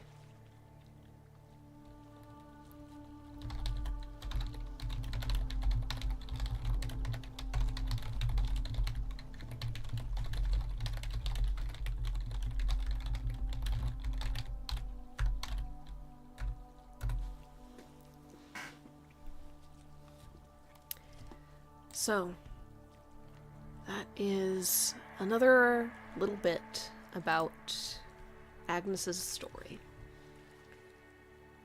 Unfortunately, we've got something to forage. We have to move on. I am not doing a second clue in this turn. I am not doing it. I am not doing it. We're ignoring that. We're ignoring that and keeping on. Alright. An 8 is going to be enough to find the shadow shark that we need. What else does an 8 do for us? Oh!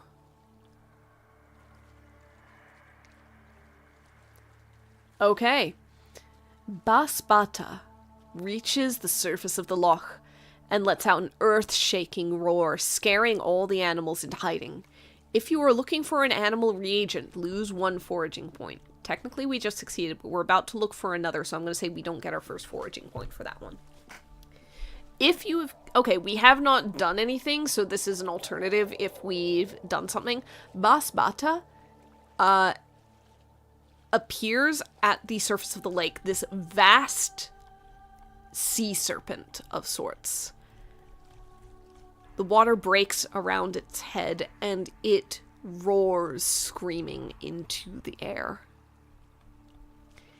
Everything scatters. We probably scattered. This is the first time we've encountered this. We've heard stories that Basbata is the resident of the lake, the mighty denizen of the depths. We've never seen this before. This is scary. We are paddling for shore as fast as possible. We wait until Basbata recedes back to the depths.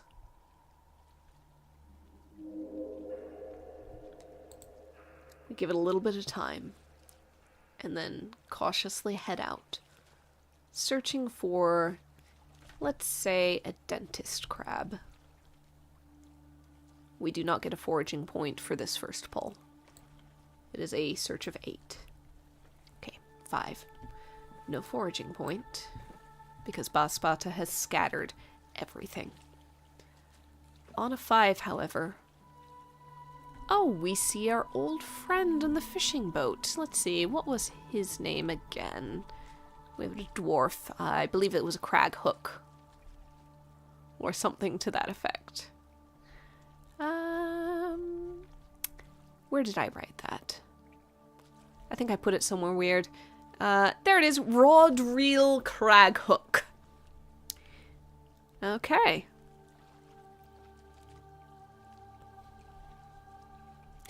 So Rod-reel crag hook, once again, is out on the lake. Looks over and just says, yeah, they aren't biting, really. Caught something before Boss showed up.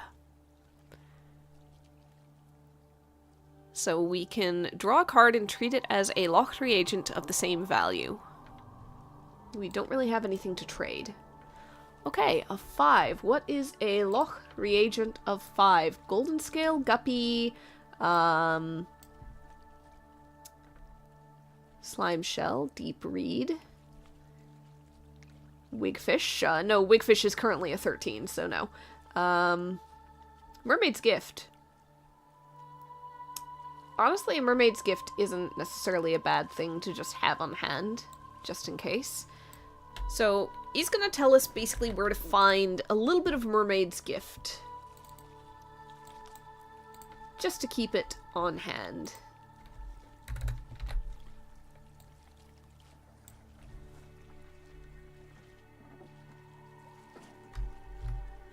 There we go.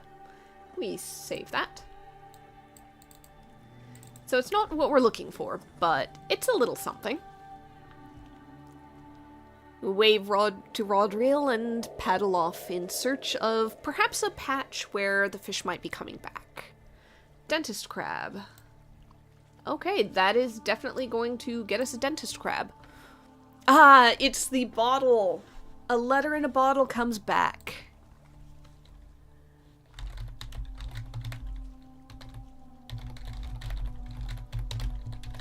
Okay.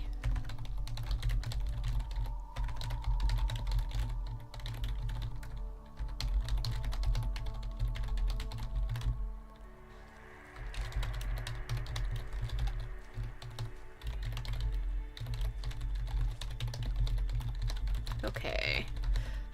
I need to take notes, otherwise I will forget things later, so.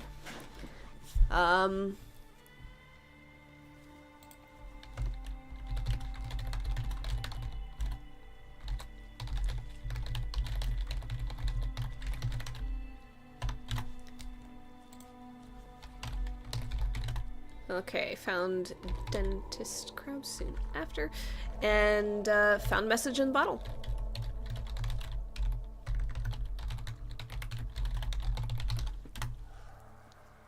So, I think that we can determine that later. Once again, that seems like a downtime activity to take care of. But it's our first reply from our pen pal. Okay. With that, we can go ahead and try to find a shockfish just so we don't have to dip into what we have on hand. Save those for some much shorter track items. The shockfish, if I remember correctly, is a 7. Yep, shockfish is 7. Yet another one that's awful to collect. These nasty little buggers let out a cloud of electrically charged fluid that can make any part that touches it numb for hours. We brought our heavy gloves, we've learned. So, we're looking for a 7 or better. A king. Well, number 1, we find it. Number 2, Basbata rises from the depths once again, its crimson scales glistening in the sunlight. It roars so loudly you feel your bones vibrate. I think the first Basbata was off in the distance of the loch. This one is much closer. You notice that it has a shattered tooth that reeks of infection. If you can make 5 spare potions that treat shattered tooth, you can calm it down. In the meantime, how do you escape the beast? Decrease timer by 1. I think that we escape by paddling like hell. I think that we paddle like hell and basically get into some of the shallow areas with some rocks jutting up that the boat can get over, but Basbata is too large to really get into. He's also not really, like, necessarily pursuing us. We just happen to be in the way right there. Okay. So, we now have unlocked, as I add another handout for that, Basbata's toothache. So, we've got 0 out of 5, shattered tooth potions. And I'm just gonna go ahead and note right now what that takes. So that was page, let's see. Oh, that's an advanced ailment. That could be a little tricky. Let's see. Shattered tooth. I'm just gonna read the description on it because it's not the case here because it's a giant sea monster, but shattered tooth, a fall, a punch, trying to open a tin with their teeth. The people of Hierarch seem to be researching all the possible ways to break one's teeth. The afflicted is just the latest. Basbata might have other reasons. However, we've got a problem for them. So, shattered tooth is pain 3-star, teeth 1, and infection 2. Alright, we can research that in our spare time. For right now, I think that's a downtime activity. For right now, we've got other stuff to do. Let's go ahead and... Yeah, we've got all the reagents. Let's go ahead and head home. Let's head home, and we will brew up our potion.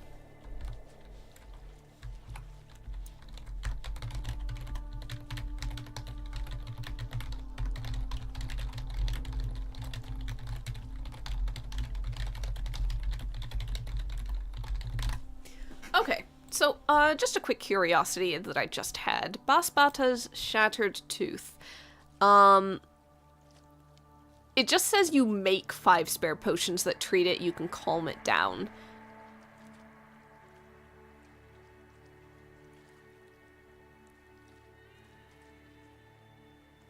It doesn't say that you have to get this result multiple times in order to treat the tooth. So I think that it basically could come down to a downtime thing of make the potion and then take it down there and narrate how you manage to give it to Basbata. Alright. For right now, however, we've got a completely different potion to make. We've got to take care of some tongue stung with, quite a bit of fishy things. God, what a cure for having for a honey-related incident. You pursued sweet, you end up with fish. 'Cause, like, just to be clear, the shadow shark, it's ink. It's a cloud of black ink that surrounds it when it's, like, injured, probably meant to be also be startled or anything like that. Removes a point of sweet. So, like, any lingering taste of honey on this stung tongue, it is just getting wiped away. This honey cannot withstand this. Oh, what a terrible way to have to fix this problem. The shockfish is, it's going for the boils. It's basically a numbing thing. So you're losing the sweet, you're getting a slightly numbed mouth, depending on the process, and dentist crab is just a claw gel, so it's just this antimicrobial gel from the claws. So, like, oh my god. You're getting your mouth washed out with Vaseline. Oh gosh. Alright, yeah, I'm gonna say that this is like a very dark, very viscous kind of like mouthwash, unfortunately. You paint it on the tongue and it makes the stings go away. It tastes very slightly oily and fishy, and you're not tasting anything sweet anymore. You're probably not tasting very much for the next few hours. Potion for tongue stung with all the fishy ingredients.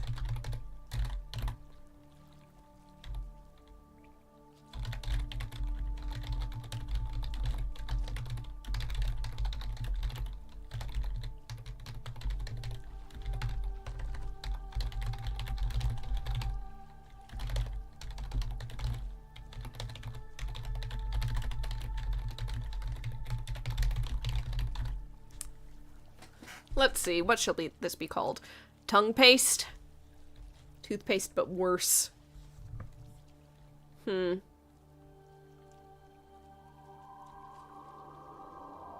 tar of regret?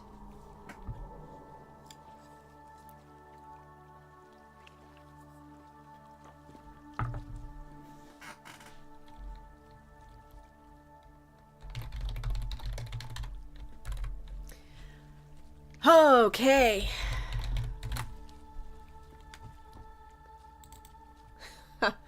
That is a minor concern. For right now, we've got a little bit of downtime to take care of. So, I'm just gonna go ahead and see what we can do. Tar of Avarice.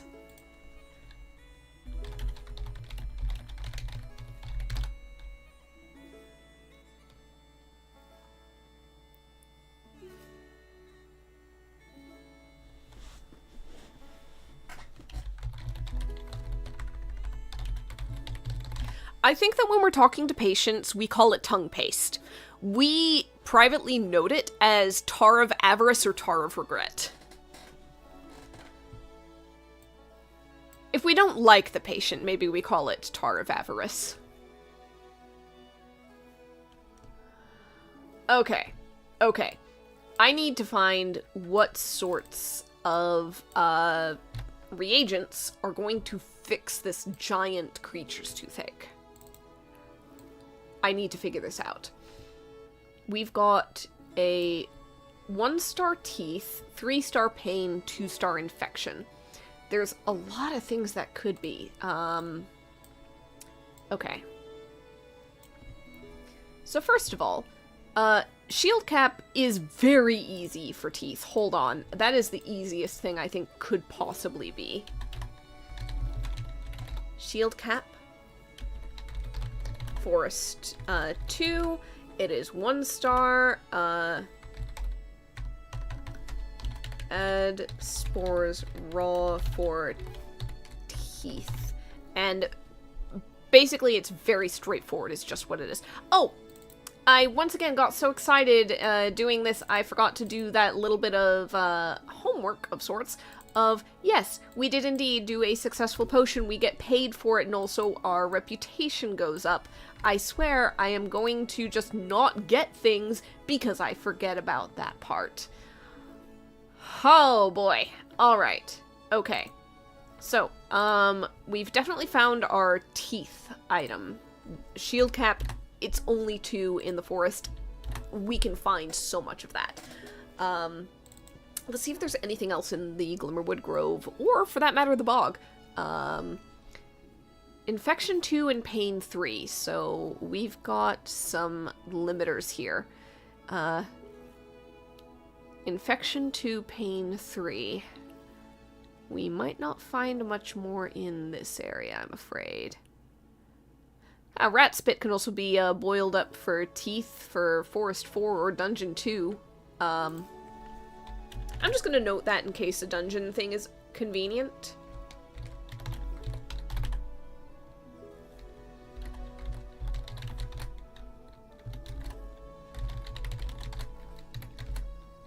And I'll even note aisles 5, just in case the aisles are convenient for something else.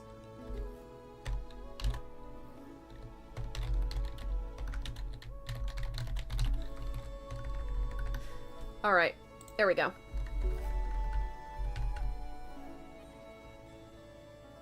So we've got a couple of options there for teeth. Okay. Alright.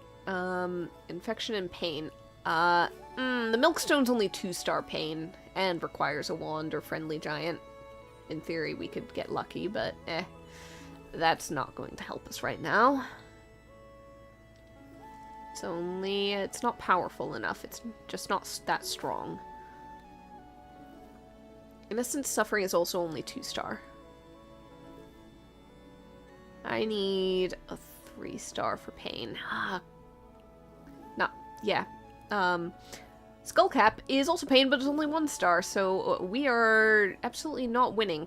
Silverleaf is infection, but only 1-star. We need 2 for that. Okay. Giant spider venom can be distilled for pain, is 3-star. I hate it, but thanks very much. It could work. Giant spider venom. That is Dungeon 7 or Forest 9. 1 point poison.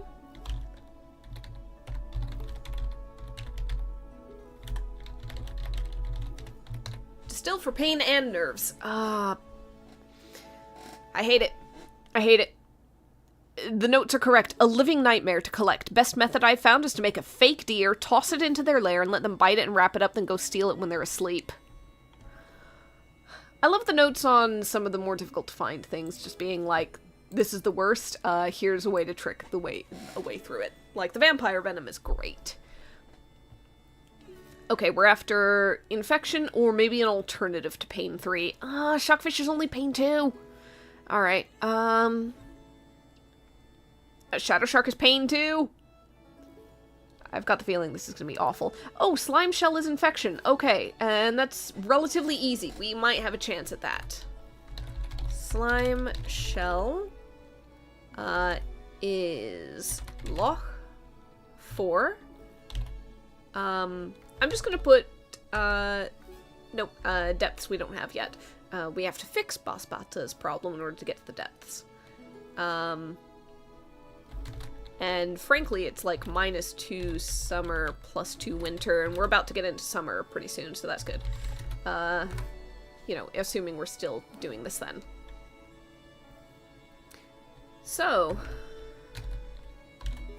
add raw for parasite infection blood. Okay. That's all well and good. Is there anything else that could be useful?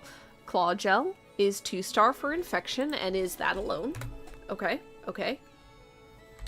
Dentist crab. It is Loch 8. So frankly, the slime shell is always going to be easier. Okay. Mood sleep hair, time magic, curse in ear, blood nerve, senses wound pain, CB saliva for pain is 3-star. Oh no, it's difficult. The giant spider venom is honestly easier. The only reason you'd go there is if you're trying to just go to the loch for everything, and I don't think that there's any point to that because of the teeth thing here.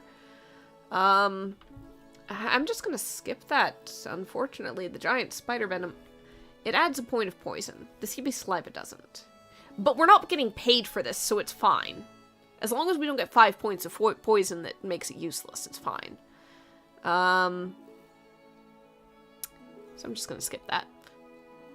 It's fine, it's fine, it's fine. Pain 3, Ambergris, oh. Okay, Isles 9. So, like, Dungeon 7 is still technically better. But I will note it.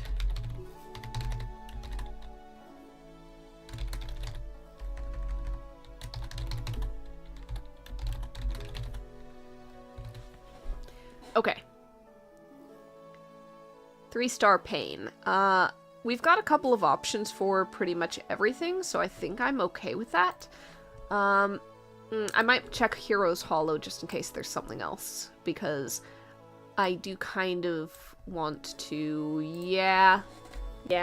Slime Shell is still better for that, but Liquid Fire, Dungeon 6... Strange 3, I'm just gonna note that just in case. Raw for parasites and infection. Okay.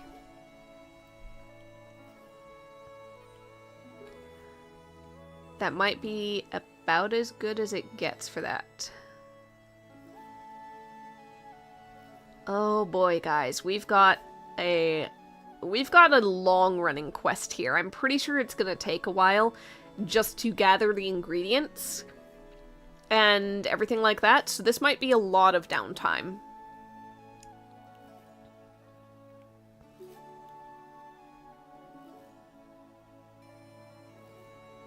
Okay. So, in the meantime, we did technically get another letter. And I think it's fair to say that we should probably answer that. Now, I am not necessarily good, again, at coming up with this sort of thing on the fly very easily. So, if there is any wacky little bits of input, I will definitely take it.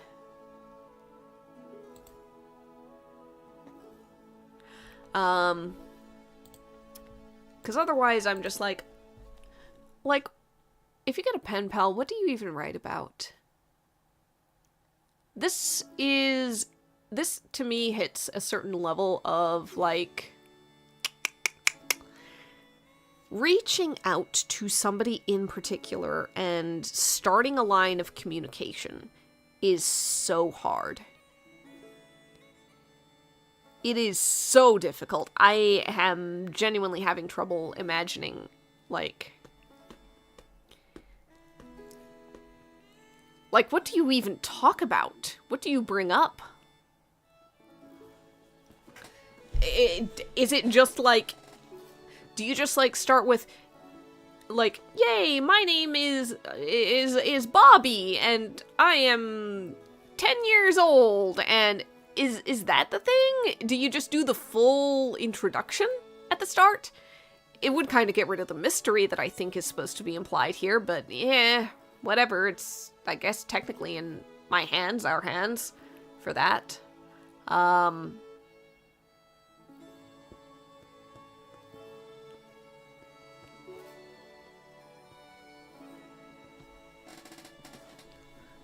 Interesting things that happened recently.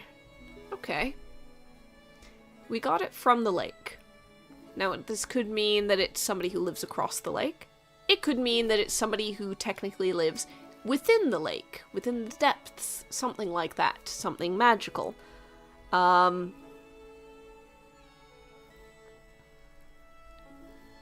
think the funniest thing that could be in there is just a warning that, oh yeah, if you go out to the lake a lot, be careful. Basbat has been a little more agitated than usual lately.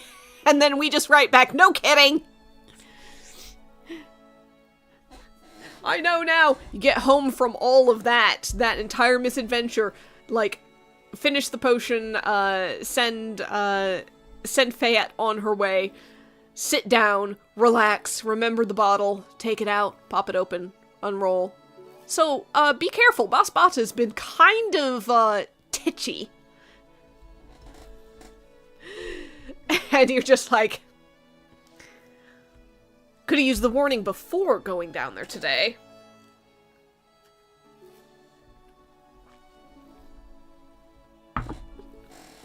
I'd say that's the most interesting thing that's happened at the lake recently, and oh boy, are we aware of it.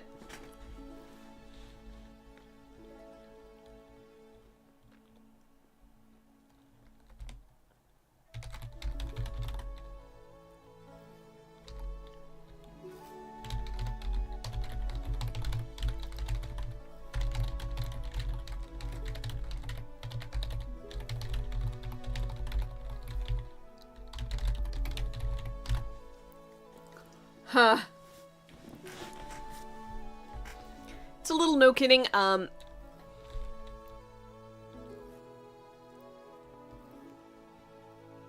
let's see. I think aside from that, potentially you would, if doing a pen pal thing, maybe want to bring up, like, something really neat, something cool or positive that you've seen, in your area or something like that. Something like, I don't know. Something like there's some rock formations, like on this side of the lake. Have you ever seen them? Have you ever been to them? They're one of my favorite places to look at. Don't get out there very often. Something like that.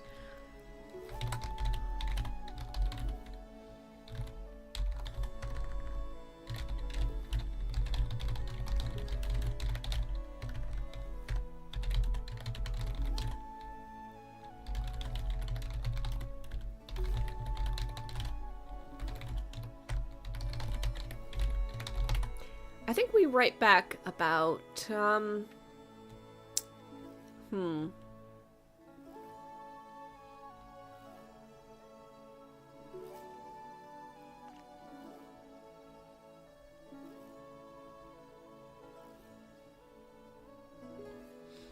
Let's see. Do we write back about something on the loch? Or do we write back about something like the Cloud Isles, or the bog, or something like that?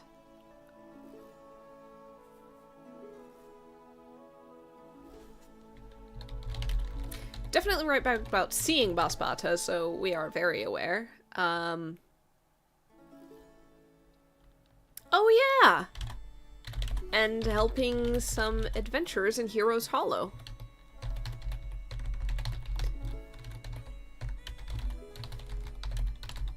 It was only the previous week, and we just had one of them in to get some bee stings on the tongue soothed. Alright. So, I'm gonna say that's one of our jots of time for this downtime. After that, I think the thing to do is very much...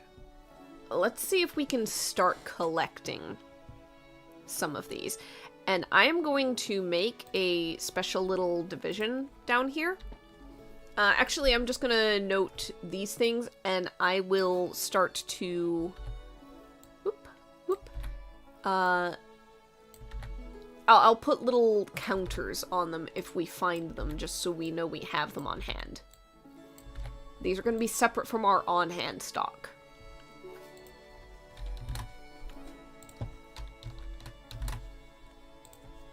Okay.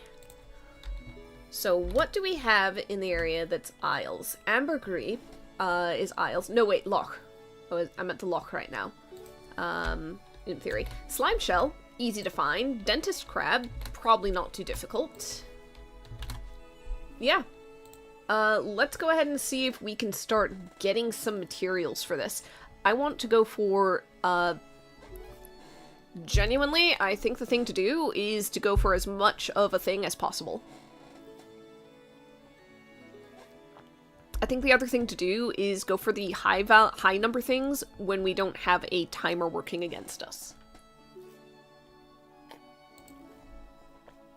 So I think we're hanging around the loch trying to find some dentist crabs. So that is an 8. Let's go ahead and just see what we can find in this little bit of time. That is a 4. We definitely do not find a dentist crab in that time. However, we're going to go ahead and put that up there. Oh, walking along one of the beaches, you trip over some worthless junk half buried in the sand. What is it and what do you do with it? Okay, okay.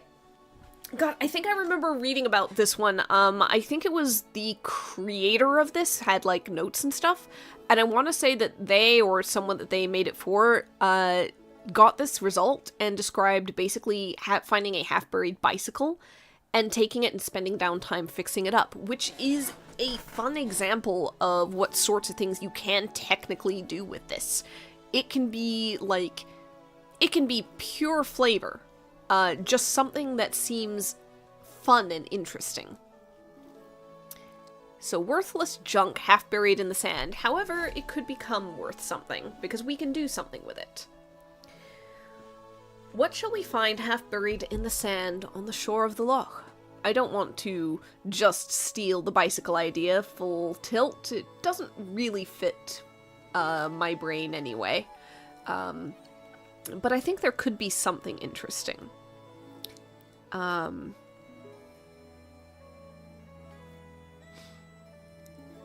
You know, I think potentially what we find is maybe an old canvas, an old tarp, something that might have come off of a boat. It's torn, like some of the some of the rings at the corners are kind of rusted. But I think that I'd look at that. I think we'll look at that and think, you know what? The golem doesn't seem to mind being out in the rain. But I'll bet that we can do one better.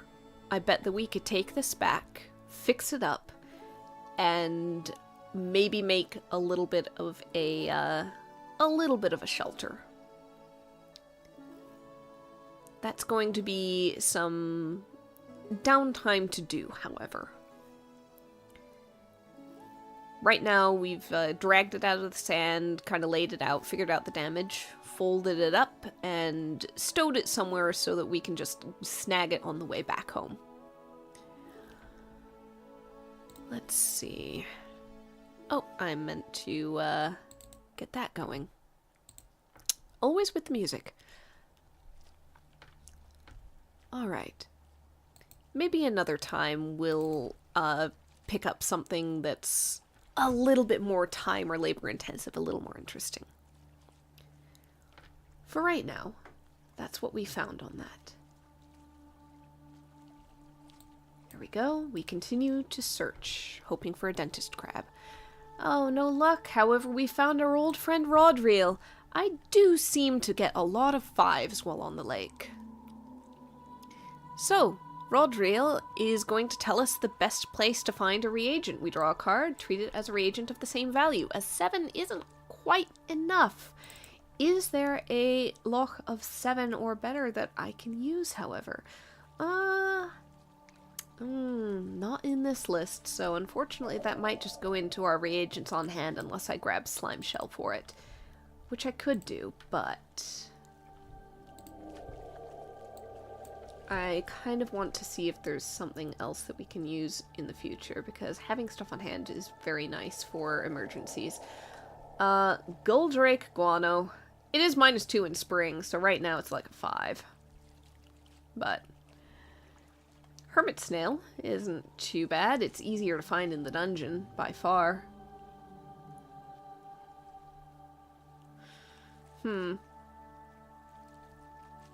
Yeah, 7 is a bit of a rough one. We could just take something that's, like, less than that. We can't get Siren Song because wand.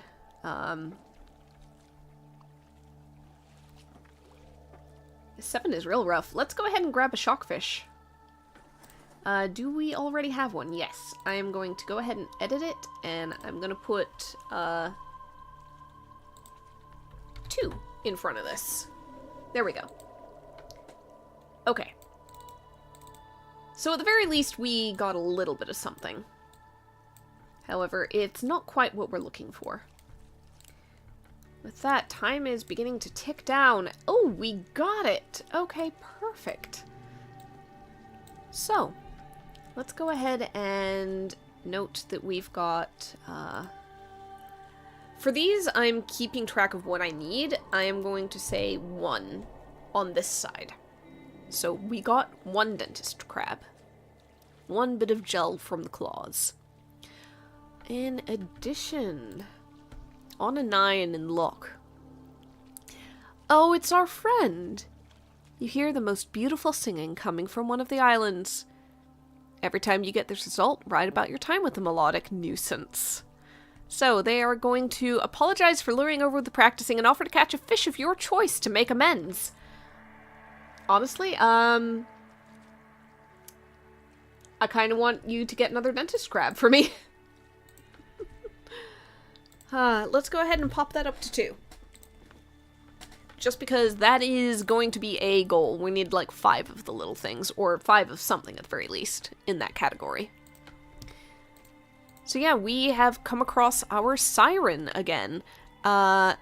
Seraphina the Siren.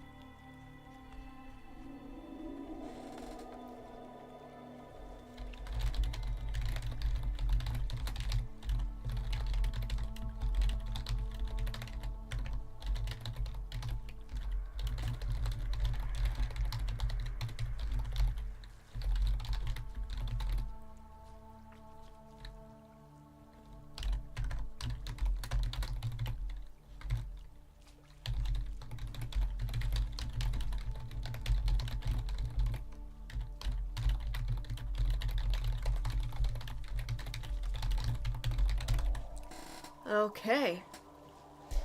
So, we've got a couple of units of dentist crab claw gel.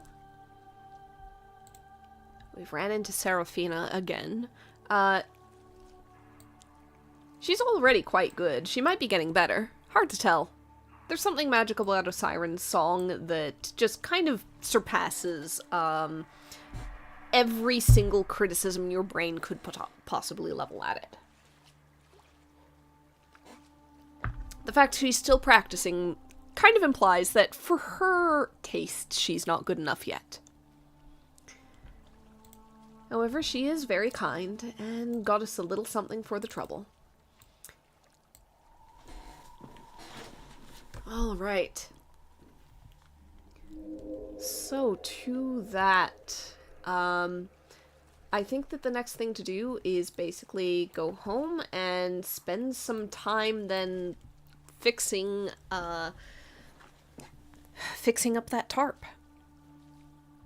Stitch the tears, patch the holes. It might not be a shelter yet. That might be next downtime, but it's getting there. Maybe our golem friend will appreciate a little bit of shelter in the summer sun. For now, however, we move on to the next week. Week 12.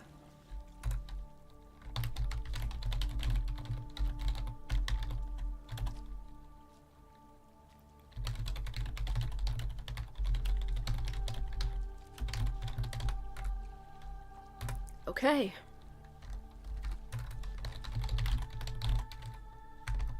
Spring week 12. We are coming to the final weeks of spring, the close and the transition towards summer. They are coming quickly. First, however, there's plenty of time for one more little problem to come our way. Still intermediate.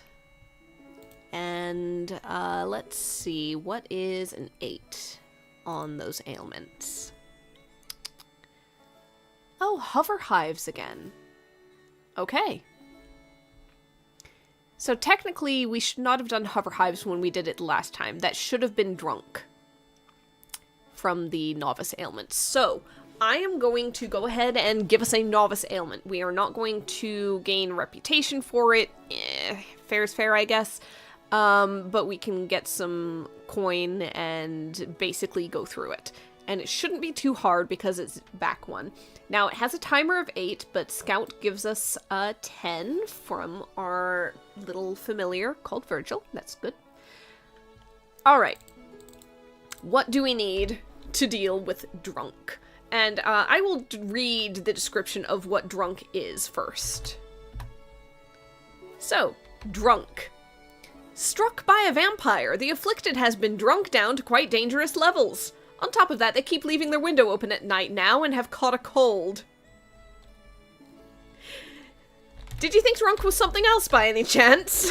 Did you very reasonably assume that drunk had some other affliction tied to it? Because I do not blame you if you did. Alright.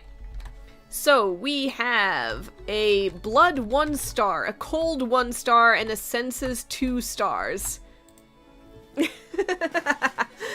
Vampire drunk. Alright. So, the simplest things, I kind of want to go into Heroes Hollow for stuff. I really do. I have been neglecting Heroes Hollow, I feel. I feel like we have not explored very much of that at all. I want to see what we can get. Also, I'm pretty sure you can find blood stuff in here relatively easily. So, blood of 1 star. 1 star blood, and also cold, and also senses, which I think shouldn't be too difficult here. Let's see. I might have scrolled too fast. I swear there should be blood in here. Dehydration, stomach, poison, parasites, infection, teeth, bones, and hair. Curse and rash, none of these. Hot or cold. Okay, salamander urine. It's a little difficult to find, but it is a potential we can come back to. Warts, boils, time, poison, pain. Cough, hot, magic. Infection, rash, wound, bones. Dehydration, poison, pain, nerves. How is there not a single blood? Spirit, curse, hot, magic. Curse, pain, and mood. Tag of choice, but can't get there. Ha. Okay, I thought wrong. I could have sworn there was blood, but I am incorrect, it seems. The dungeon is seeming very... The dungeon is seeming very inconvenient, to be quite honest. The only thing I could potentially get is cold, and it's almost overkill for the stars, and not easy to find. Well, heck. Alright. Glimmerwood Grove, what have you got for me? Scramble Bramble is senses, but only 1 star, so it's not good enough. Teeth and bones, mood and curse. Burn and boils and rash, bones and skin, wound and burn, or rash and mood, curse and magic, senses, coffee cap, no, it's only 1 star, cough, lungs, spirit, ghoul, parasite, sleep, magic, curse and mood, teeth and pain, cynic ivy does senses, it's hard to find, it'd be better off in the mountains, if anything, and even then it's a 9. So I don't like it much for that, but I'll do it if I have to. Rash, pain, sleep, nerves, and wound. Okay, nest scraps can be crushed for cold. -2 in spring. It's either forest or mountain. So I think that's the way to go for cold. Nest scraps is technically going to be 2 right now, because, and it's either mountain or forest. So, we've got that option. Oh, blood. Deep read. Okay. Deep read can give us blood for 1 star, so we want deep read.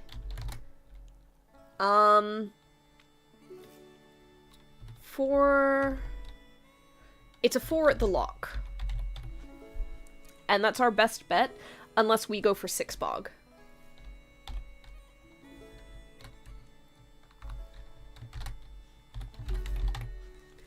Which at the very least wouldn't require us to really travel per se very much. No, I think it would be a different region technically, so we'll see what else we can come up with. Cold is pretty easy. I need the 2-star senses. I'm not finding the 2-star senses. Let's try the loch, just in case, because that at the very least is very near the deep read. And if not, then mountain? Mountain's the only other one I haven't looked at. God, we might be all over the place. Ah, that requires a wand! Oh, man. Technically, Slime Shell takes care of blood, and is lock 4. But I've already got a 4 in the lock for Deep Read, and so I'm just gonna leave it at that. Where are my senses? Sea Beast Saliva, which is a nightmare of a 13 at the lock. I think not. Especially not pressed for time if I can help it. Is there not a single 2-star senses? Okay, Ambergris is 3-star and can be found in the Isles for 9. But I am going to be going all over the place. Wow. Alright, Mountain. Senses. Cynic Ivy. I think that's the only one. Why is 2-star senses so hard?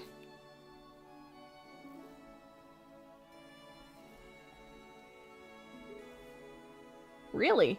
This is an easy one. This is supposed to be a novice.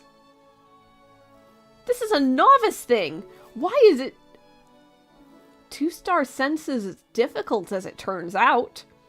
Okay, Cynic Ivy is Mountain 9, and Ambergris is Isles 9. My god. My goodness. I don't think there's a single 2-star thing that does senses. It's all like 3-star or 1-star. So if you need a 2, you gotta go up. Cynic Ivy it is. Because I feel like going in the mountains makes more sense, because then I can do nest scraps in the mountains. And I think we'd be going to the loch for the Deep Read. 9 is gonna be rough.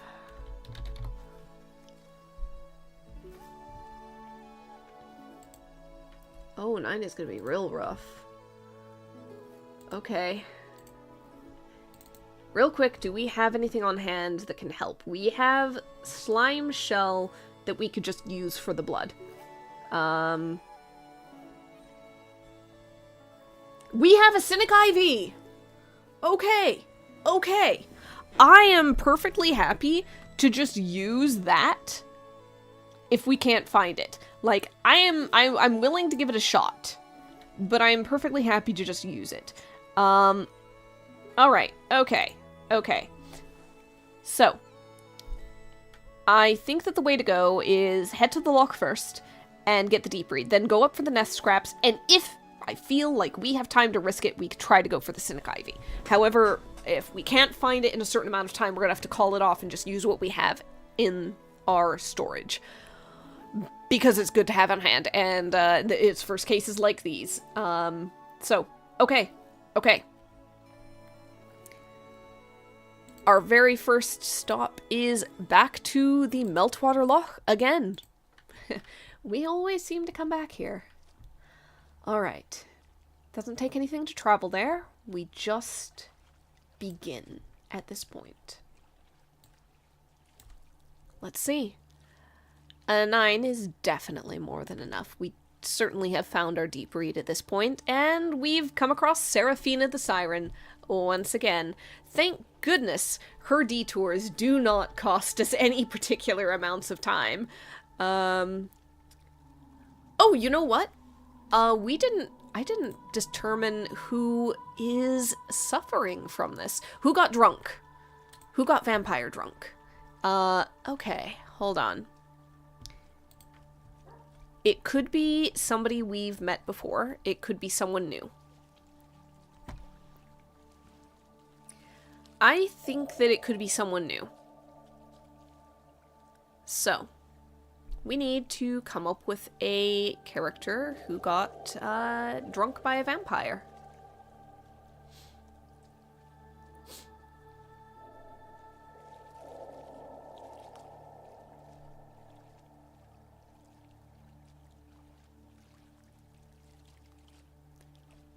Let's see, I think they should be a resident of High Rannoch, somebody local. You know what? I think that Garrett the Reeve has a like a teenage young adult like child, son, daughter, child general. Basically, he's got an offspring who's getting into this and is maybe not seeing things very straight right now. So, let's see. So, Garrett. Let's see what kind of names come up for this.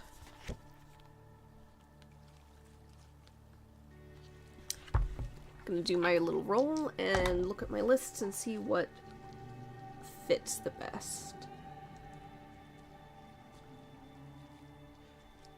On a 57, how does Marco sound? Marco, son of Garrett.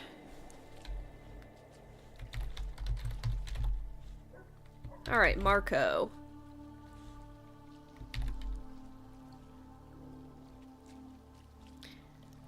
I'm gonna say he might be like 19 years old, like just old enough to be a little stupidly reckless about that.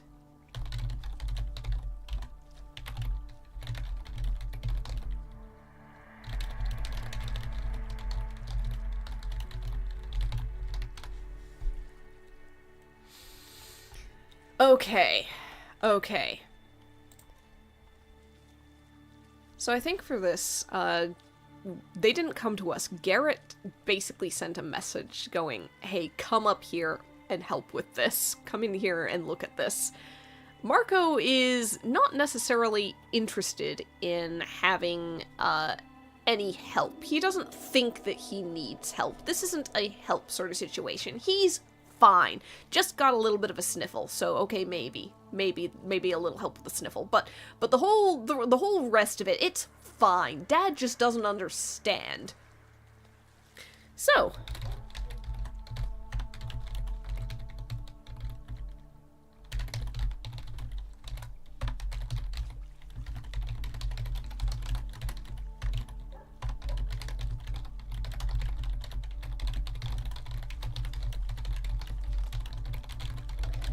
alright. Actually, that makes the use of Cynic Ivy in this even more interesting. Because, just to go ahead and read it off a little bit more. Cynic Ivy. A strange poison in this hanging ivy causes the afflicted to see everything in duller shades and be impervious to joy, laughter, and surprise. We're going to be dulling that down a little bit for, like, through the boiling process and everything, and the inclusion of other stuff. We're treating the cold. We are basically replenishing a little bit of blood.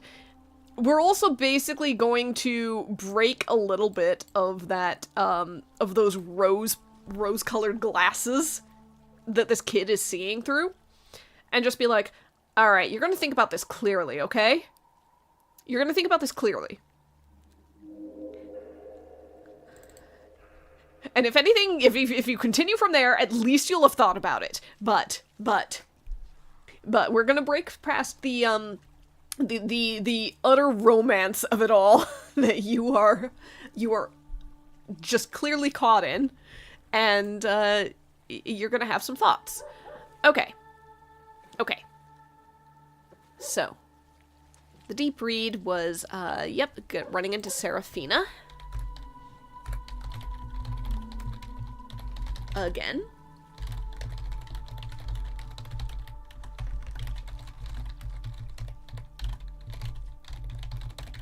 She offers a fish of choice. So, let's see. Meltwater Loch. We could just go for yet another thing that's useful for the Basbata thing. We could get another dentist crab, to be quite honest. I think slime shell is animal, so technically. But no, I'm gonna go for the dentist crab. I want to make this as easy as possible. Save changes, there we go. That's for the future. So, we have gotten our deep reads.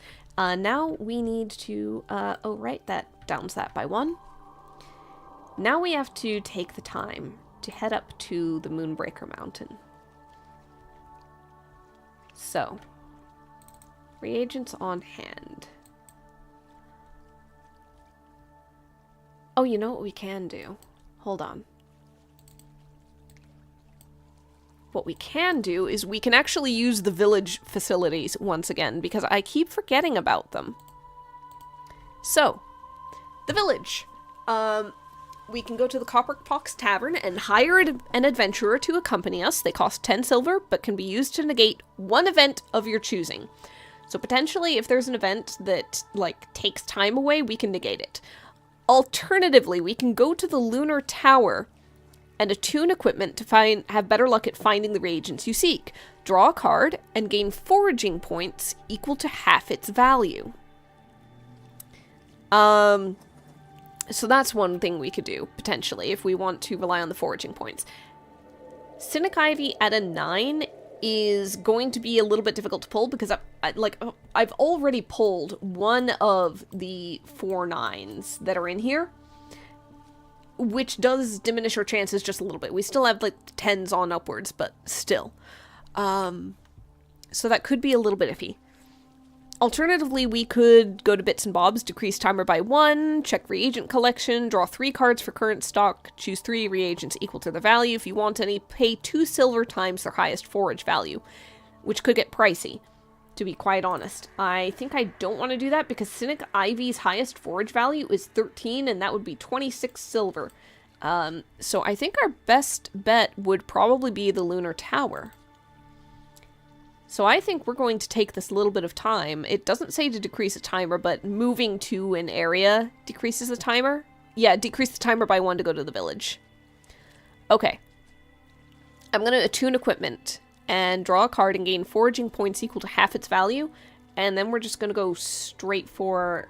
I think we should go straight for the Cynic Ivy. Do we have any...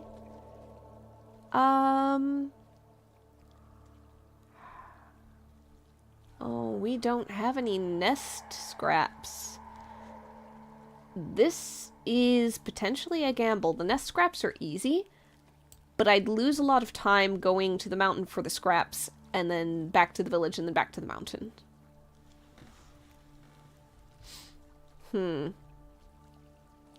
If we go for the Cynic Ivy first, we technically have it on hand. It's better saved for last. But also the next scraps are a 2. Oh, I could fail this completely. I could bungle this. Okay, I think the thing to find out is potentially, do I have anything that treats cold on hand at all? I do have salamander urine on hand, technically. So... I think that I'll be okay if I go for it. Let's go to the Lunar Tower. There is a tower in the village, marked with signs of the moon, crescent shapes, which can be used to magically attune equipment so that it performs better. It's only temporary, but it could help. We'll take our sickle and tune it up. You know what? I have completely forgotten what the sickle does. That might have been... It's possible that should have been helping us this whole time. Foraging points increase by 2 instead of 1. I have not been doing that. This is what happens when I don't play this for a while and come back and forget to reread some of the things. I just thought of that and went, hold on a second, I know that does something. Right. I also need to remember that we have our little forest bird friend, our little crow that we helped the one time that helps us with forest stuff. It's not in play for this, but it might have been earlier and I just forgot. Okay, forage points increase by 2. We're still attuning it with the Lunar Tower, so we're drawing a card and gaining half the value as points. It does not say round up or round down, so I'm just gonna say round up at this point. No, it has to be round up. Because if you draw a 1, if you draw an ace, it's gotta round up to 1. So, half rounded up. Okay, we are starting outright with 4 foraging points, seeking the Cynic Ivy, and we get 2 per draw, not 1. Okay. With that, we head up to the mountains. Ivy 9. Let's do this thing. That'll do it! You know, never mind all that. That'll do it. Moonbreaker Mountain. On a queen. Oh, it's our friend! It's our Fomorian friend. Lao. Alright. We run into Lao again.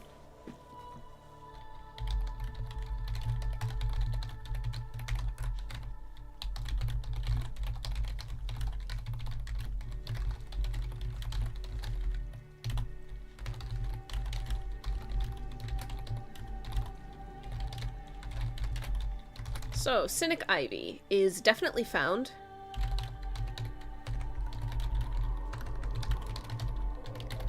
So, Lao has again offered us a moment of shelter.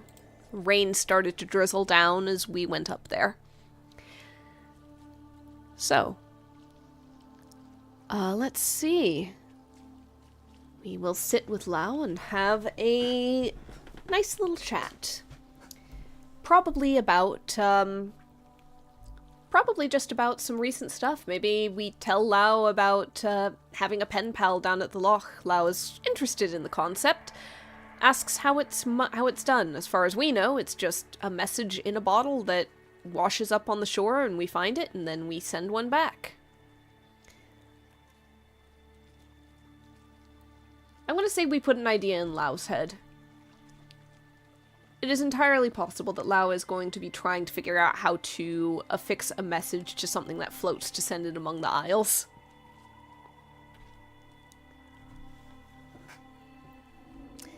However, for now, we've got the Cynic Ivy and, I can't remember if I didn't bop this down, so I better bop that down. And now we can find the nest scraps, which should be pretty quick and easy. Like, unless we just outright like, lose some time. Even then, I think we're okay. If we lose all of our reagents, I will cry. So, a 2 is just enough to get nest scraps. While foraging around in the foothills, a large billy goat takes offense to your presence and chases you until you give it a plant reagent or it tires itself out. Lose 1 foraging point or 1 reagent. I'm gonna lose one of the foraging points that I just got and didn't drag up. Thank you very much. I am not losing my reagents, especially not the Cynic Ivy. Are you kidding me? That's not happening. Absolutely not. It can have a foraging point. I'm just gonna be chased around for a time. Hell, I'll take time out of this to be chased. Okay. Okay. So, we head back, and we are going to make our potion.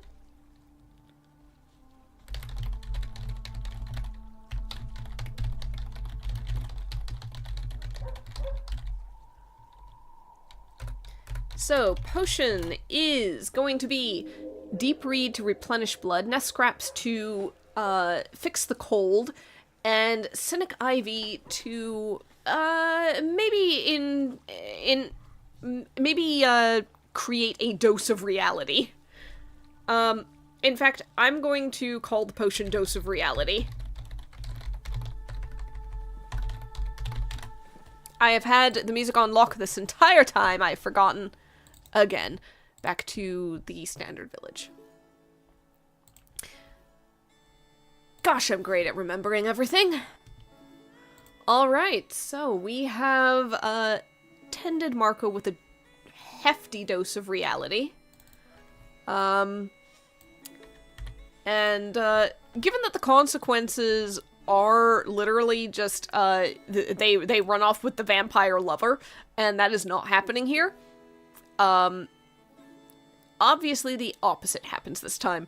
They start to, shut the window at night because they don't want to get a cold again. And when the vampire shows up and is like, but, my love, why have you shut the window on me? Open it and let me in. They're just like, look, I've already caught the sniffles once. If you really love me, you're not gonna make me do that again. They might break up. However, that brings us to a little bit of downtime, and frankly, the downtime is going to be 100% going for stuff here. I think that we should go into the dungeon. Let's go ahead and go for some giant spider venom. Why not? Dungeon 7. I think that that's what we should do. So, quick get my Dungeon Heroes Hollow exploration and start drawing cards because I've not been doing this enough. Let's go. 6 is not enough. I needed a 7. Alright, but I get 2 foraging points because I need to remember that. Thank you very much. 6 is the ground gives way beneath you, dropping into a smooth stone chute, which drops you into cells somewhere in the depths of the dungeon. Again. Thankfully, the lock isn't too hard to pick. I learned from the first time. We decrease the timer by 1. And this is the wrong music yet again. I move too fast for my music to keep up with me. All the time. There we go. So, we definitely haven't found any giant spiders. We've got our dummy deer to get filled by them. Aha, there we go. That will do it. On our way out of the cells area, we see some webbing. It looks new enough. We toss the deer in there and scoot back to wait. As we do so, stepping backwards, we duck into a side room to keep out of the way as we hear the scuttling sounds of the creatures starting to find the deer and drag it in, biting it, spinning it. It'll be a little bit before we can catch up and take it back. There's a clank of armor behind us. We look over and see a suit of armor, empty and possessed by a poltergeist. The Baron. It draws a sword. So, we have to duel our way out.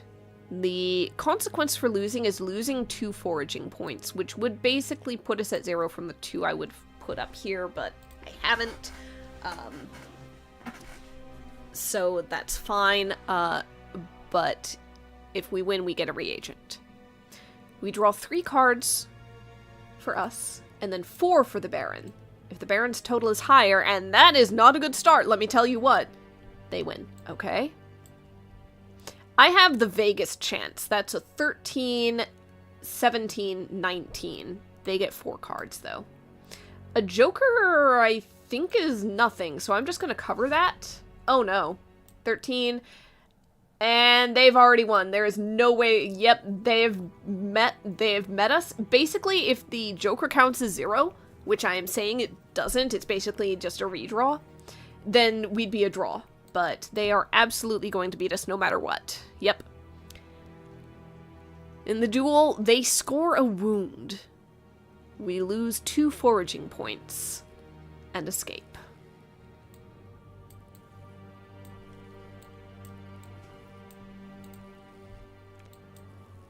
However, in the meantime, that took enough time that the spiders have retreated, and we are able to collect our reagent. Edit. Giant spider venom. 1. Save changes. With that, I think we should maybe get a little bit of rat spit just while we're here. And hope for the best. So it only takes a 2. Let's see what we get. An 8 is definitely enough to get the rat spit. Wrong thing. There we go.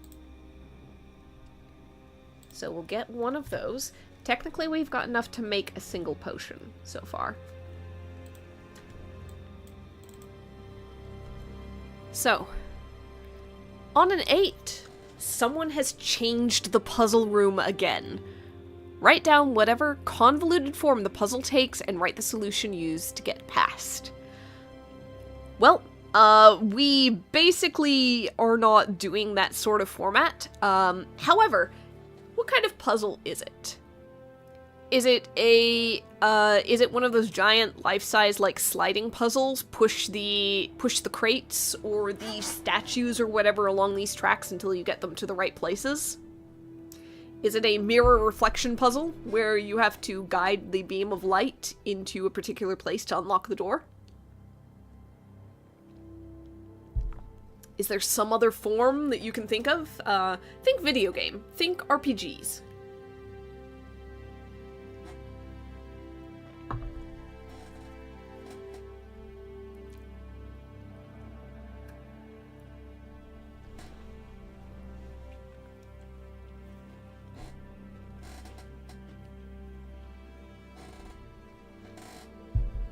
I like the idea of the mirrors and the beam of light.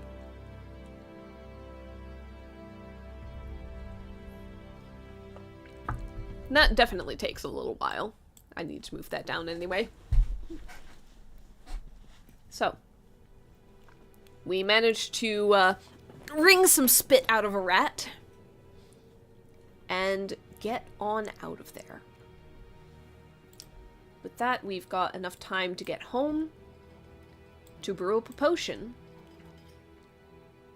and you know what? We're gonna go ahead and say that we have not administered it yet. That will be for another downtime, another time, because I think it would take too much time to get to the lock and back. However, we can, with our last jot of downtime, fix up that tarp. So that our little golem friend has a bit of shelter.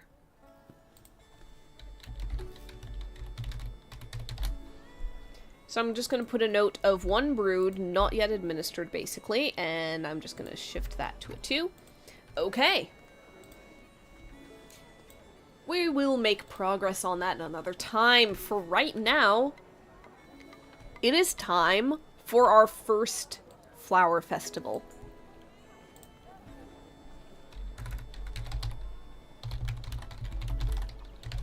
Okay. So this is going to take some creative input. If you are at all available, ready, and able, I will absolutely take some comments. I will put the prompts, and I will mention the prompts, and take whatever suggestions. There are games to play, there are contests. We could potentially win some things, or not. We will see.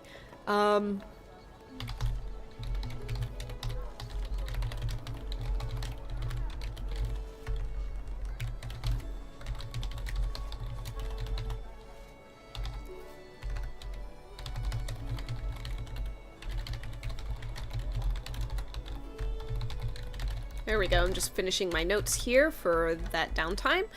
And now what I need is Spring Festival.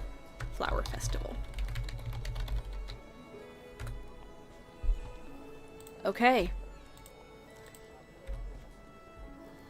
So, let me go ahead and find our festivals. I think that's under... Is it under calendar or is it somewhere else? Nope, it's festivals under the village. There we go. At the end of each season, there is a celebration in the village. During the celebration, you will have no patience or timer. Instead, answer as many of the prompts as you like. You can make up your own events during celebrations. It says follow the muse and have fun with it, which means, technically, if you guys are the muse here, you can make suggestions. However, first, I'm going to read what the Flower Festival is. A celebration of life returning to High Rannoch, the Flower Festival is characterized by bright colors, dancing, the giving of flowers, and a general excuse to clean all of last year's tat in a big open-air market. So basically we've got a flea market, we've got dances, songs, a lot of colors and flowers all over the place. So, we could go to the Flower Festival dance. We could go with someone, and if we go, there's a potential to get the flower crown. There's going to the market. People are selling all manner of things, and we can just go, does something catch the attention? And there's a baking contest, which we can take part in.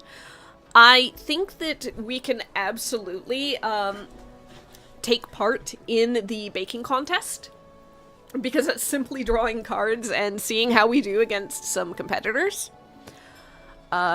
So, I'm just gonna reshuffle everything because it's a new recall, shuffle, recall.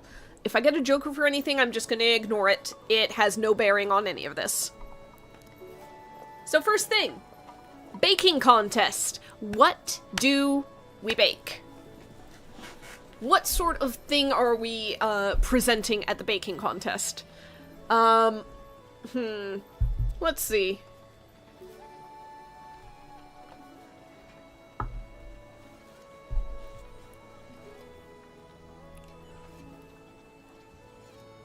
Maybe bear claws.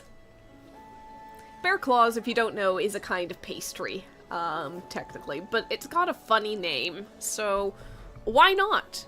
I think that we should, I think that if the village witch shows up at the baking contest and just says, I brought bear claws, I think that there would be a number of questions that would run through your head before landing on pastry that would be really funny. So, we show up with bear claws, and for a few wonderful seconds, nobody is quite sure what exactly we mean by that. Alright. So, we take part in the baking contest. I get 2 cards, and 3 cards go face down for competitors. The winner is whoever gets closest to 21 without going over. Like blackjack, you may draw another card or stay where you are. Once you stay, you flip over your competitors' cards and see who wins. So, it doesn't say how many competitors there are. We are absolutely up against, Mercutio, the baker. Mercutio, the baker, is, like, the favorite to win. For obvious reasons. It's getting to the point where the High Rannoch is, the other villagers are genuinely considering approaching him and going, hey, do you want to, like, judge the contest in the future instead of having Garrett do it?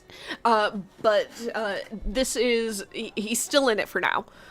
So Mercutio is there. You know what? Out of other villagers, we don't really have a lot of them right now. Let's go ahead and say it's Mercutio who's the favorite to win. Xavier is the hunter who we helped a while ago. And Glon the farmer. I'm going to say there's 3 competitors of any kind of note. Xavier is a bit of a dark horse, a bit of a wild card, kind of like us. Glon is just solid. He's just solid. So whatever the best result out of the competitors' cards is definitely going to be Mercutio. And then I will just assign the other 2 at random. So. Okay. So, I'm going to go ahead and... There's no way for me to deal these face down, really. I think. So I'm just gonna go ahead and draw 2 for myself. Closest to 21 without going over. Let's see. You can draw another card or stay where you are. So, I've got a 5 and a queen is 12, so that is 17 altogether. 17 is awful close to 21. Basically, I'd have to get a 4 or lower in order to win. Ooh. My odds are not good. I'm going to stay. I'm going to stay right the heck there. So, we're going to go ahead and deal 3 cards for each of the competitors. Let's go ahead and... Okay, the way that I described it, Mercutio is going to be the highest, but I don't know who the highest is yet. And I was going to assign the others at random. So, I'm just going to say Glon. Alright. Oh, buddy, he went over. Definitely went over, because that 9 and queen is 21 already, so he gambled too much and went over. He overcooked the baking. Poor Glon. Ended up chasing his pigs at the last moment, and something got a bit scorched. Xavier! A 6. A king! Oh, that is 19 already, and he went over badly as well. Mercutio is the last chance. A 2, a 3, and a 4. I was not sure we would pull that off. Okay, I think it definitely makes a difference that they cannot make the decision to stay. They just get 3 cards no matter what. We've got that tactical choice. Alright. God, we actually beat the baker. I think that with the loss, Mercutio is definitely going to, go back to, he's gonna take the offer of joining the judges next year. Yep. So, recall. The prize for the baking contest is a year's supply of sun sugar, which can be added to any potion to give it 3 sweet points. Now, I think there was a commentary on what a year's supply was in another copy I have of this thing, the creator's commentary one, and I think it's supposed to act kind of like a hive. Speaking of which, I did not get paid for that last potion. Hold on. I think that's accurate. I don't remember any of them giving poison. Okay. I am silly. I am just a silly. Alright, so we're gonna call that there. I do not get any reputation because I technically took a lower tier thing, but it was fun. So, yay. Okay, so I now have a year's supply of sun sugar, which is 3 sweet points to any potion. I think it is still meant to be, like, per season or something like that. Kind of like the hive, so I'm just gonna put in...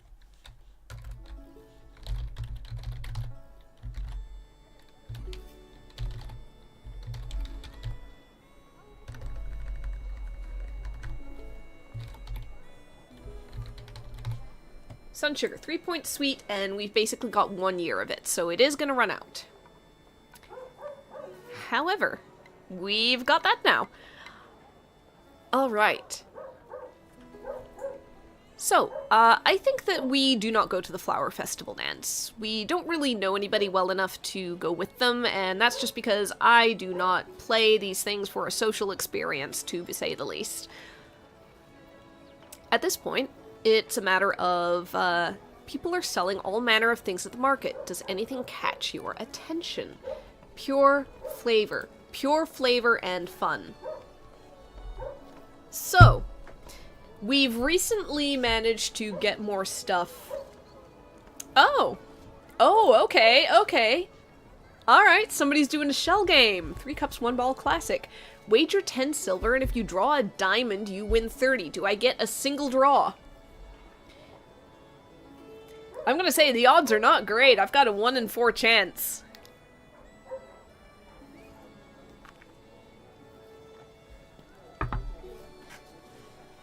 Okay. I'll take that just for 1 game. I'm gonna wager the 10 silver. I'm probably not gonna win. It's only a 1 in 4 chance. 1 draw. Okay. Alright. So, somebody is sitting in just outside that market area. That flea market area. They have the cup, they have the cups, they have the ball, and they are kind of attracting attention in a crowd because they're very good at the patter. They are just calling out to people like, come on, try your luck, come on, you've got quick eyes! We've got quick eyes, but this guy's got sleight of hand and trickery. The cup is under a ball. Probably. Let's see if we actually catch him. It is a heart. We do not win. He offers us to play again, but we're saving up for some things. We're going to continue on to the market. Good suggestion, though.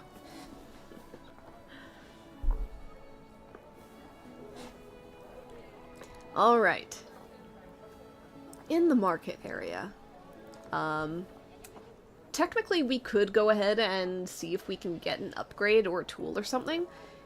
It's possible we could get a Athame for 80 silver to use the ritual circle in the village, though at this point we haven't really gotten to a point of me wanting to use that. It's a transformation of lower value reagents for a higher value one. which could be useful going into the future, to be honest, but I'm not sure I'm quite there yet. Otherwise, upgrades are... we could get another hive if we really want to. It's 4 potions per season, so the sun sugar would be similar. But between the two, I think we're okay. We don't have enough for any of the big tanks or other things, to be honest. The best we could get is a garden plot. So I think the thing to do at that point is to save up for upgrades and tools and things. We'll just leave that be for now. In the market, is there anything eye-catching? I'm gonna go ahead and, I'm gonna go for my personal love of comfy, cozy, but decorative things. I'm gonna say that, that in the market, we come across a, something with somebody doing fabrics, somebody doing, blankets, quilts, drapes, things of that nature. We're going into summer. We don't necessarily need a big old blanket or quilt, and besides, we found all the spares, so we're okay on that front. Let's say we get a set of curtains for the windows in the cabin. What color, what patterns are woven into them? Because it's definitely going to be something a little more colorful than white or beige or brown. I suspect that the curtains that have been in the cabin are a very utilitarian sort of set. Very, very bland, very straightforward. I'm just going to go ahead and pay another 10 silver. Let's end the season on even 100. So we're gonna get something nice for ourselves, just for fun. If anything sounds of interest, let's see what suggestion. Cool pointy wizard hat for 15 silver. You tempt me. That's even better. That's even better. Oh no. Okay. Okay. I see it. I see it. I'll take it. 95. We abandoned the curtains idea. The ones we have are fine. That is a cool pointy wizard hat. Every witch needs a good hat, and the brim is going to be excellent because those hats, there's like a wide brim so it'll shade the eyes and the rest of you, keep you dry in the rain. There's that little cone of air on the top of the head, so it's not like mashing down on the hair or the top of the head to trap heat. There's ventilation. Oh, no, you got me.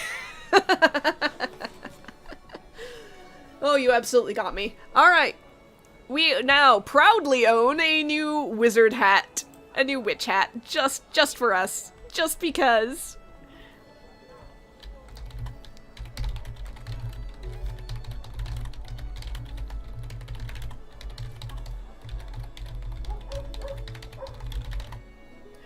Oh, goodness.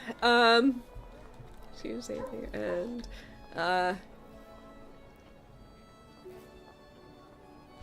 who the heck else did I beat at the contest? Hold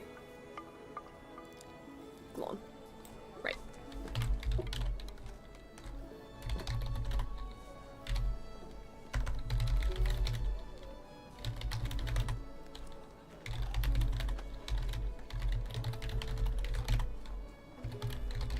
Alright. I bought a new wizard hat for 15 silver. Fantastic. If I ever make character art, that will absolutely have to be reflected in it. And then we reach the end of the season, and a couple of things are going to happen, one of which I want to actually do as part of this, this stream. So, one of the things is that the garden plots, the trampled one, has basically been fully restored for next season. I only get one thing from one of the plots. I can get any plant reagent from the plot that is value 8 or less. And so I'm gonna see real quick if there's anything in the toothache that is plant. I don't think so. Technically shield cap, but I am not worried about that at all. The rest of them are not plant-based. So, we could go ahead and get another surgeon sap, because that is genuinely relatively useful, and is right in that zone. So I do want to go ahead and put that in there as a thing that we get from it. So 1 second while I do that little bit of housekeeping. I think I scrolled past it. Where is it? I know you're up here somewhere. Surgeon sap. Okay. Copy that. Because it's a 2-star, so that should be relatively useful going forward still. Okay. We've got 1 surgeon sap. Save changes. Okay. So we get that from the garden plot. The hive jots go away, though I am going to go ahead and just put that in the corner so that I can easily copy it over. Because that's just an easy little splotch to have on hand. The other important thing that happens. Our golem finishes making our moon dais upgrade. And that means that it's time to make a wand. So, we can choose a reagent for the core and a locale to get the wood from. We don't necessarily have to go out and find anything, but I'm going to say that the reagent that we use is going to be something we have on hand. If at all possible. Just because we don't have downtime, we don't have a timer, there's nothing like that. Out of what we have on hand, we've got gasweed, slime shell, coffee cap, shield cap, a couple of shockfish, some salamander urine, and I don't think so. A wild rose is... I like the sound of that. Songberries. I'm gonna say no to the innocent suffering. Glitter snow, dentist crab, cynic ivy, glacier moss, moon moss. I love the idea of those. Surgeon sap would be very fitting at this point. Golden scaled guppy, hiker's helper, mermaid's gift. Okay, I like the sound of either of the moths. Glitter snow could be interesting if we want to go more winter themed. I like wild rose and songberries. I am feeling a lot more of the green stuff, to be honest, but that's not unusual for me. Here's the other thing. It doesn't have to match the locale. It is pure flavor at that point. However, the... let's see. The wand... we can... Oh, we draw a card to figure out the quirk is. So that is unrelated to it. However, I believe there's something for the locale. Yes. Okay. If we draw a diamond... we get a foraging point per +1 foraging point per turn in the locale this wand's wood came from. So there's potential use for that. Otherwise, it is flavor-based. And honestly, since it's flavor-based, we might not need to have a reagent on hand. We could just go, you know what, we found it somewhere. So, I don't want to make the mistake of the overcomplicating the thing like the garden plot before. So, what sort of locale makes the most sense for our witch? Probably not Hero's Hollow, just because we haven't been there very much, but it's present, it's interesting. Broadly speaking, the woods that you get from Glimmerwood Grove is glittering oak imbued with fairy magic. Blastfire Bog is fireproof willow wood blackened by the bog. That was the broken wand, what the broken wand was made of, that Agnes had. Meltwater Loch is ancient driftwood imbued with memories. Dreamwater Depths is salvage from a ship wrecked long ago. Moonbreaker Mountain, tough and flexible pine that smells of snow. The Cloud Isles, sun-bleached spruce that floats slightly.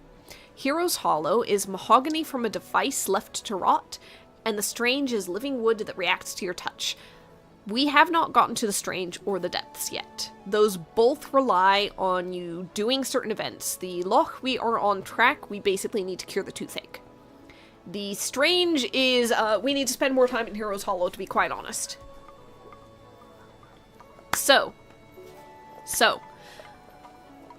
I think that our witch does not want to walk too closely in Agnes's footsteps. We don't want to be her, we want to be ourselves. We will not be using any Blastfire Bog Willowwood. The Driftwood of Meltwater Loch could make sense. The Oak from Glimmerwood Grove could make sense. Moonbreaker Mountain we've been to a fair amount for the pine. The Floating Spruce could be interesting from the Cloud Isles. Heroes Hollow Mahogany doesn't make too much sense, so I think we'll leave that one alone. Let's not do anything from the Hollow, just because it has not fit so far. So let's see. Glimmerwood Grove, Meltwater Loch, Moonbreaker Mountain, Cloud Isles. There are 4 options. I could randomize it and draw a card and assign each one its own suit and then draw another card for the quirk.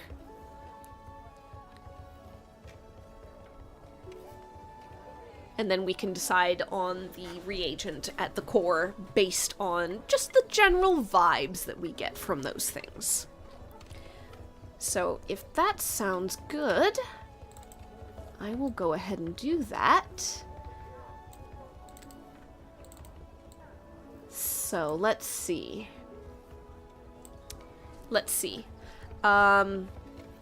I'm just going to go down the line that they have for the suits for quirks. So, Heart will be the Grove. Diamond will be the Loch. Mountain will be the Club. Isles will be the Spade. Let's do this. On a Heart, we are using the Glimmerwood Grove Glittering Oak, imbued with fairy magic. To that, I think that you don't have to do this, but I think it makes sense to have a reagent that at least can be found in the grove for the core. Scramble Bramble, we haven't interacted with much. Shield Cap, which is strong. Fairy Dust could be funny because it's already imbued with fairy magic. Foot Fungus, I think not. Wild Rose is in there as is Surgeon Sap. I don't think we have any mucus or anything from Princess Toad. Songberry Juice, I'm thinking Wild Rose or Surgeon Sap makes sense for a core. Wild Rose, just the feel of it is right. Surgeon Sap, god damn, that took so long to try and find, that Surgeon Sap that we really didn't need to, so...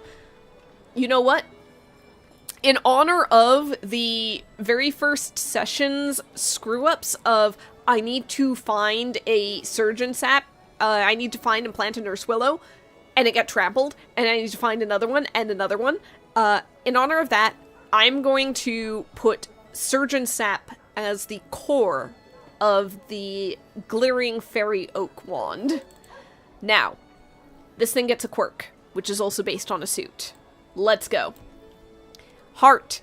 We reduce foraging cost of magic reagents by 2. Magic reagents get reduced cost from here on out. So, for our wand, I'm just going to go ahead and get a little text in there real quick.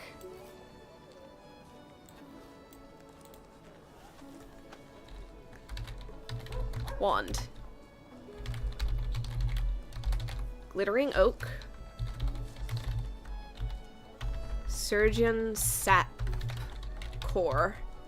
And I will place this somewhere else. Magic reagents. -2 cost. -2 foraging. Alright, so I need that somewhere very visible so that I know what on earth I am doing. I think that'll do right there. Alright.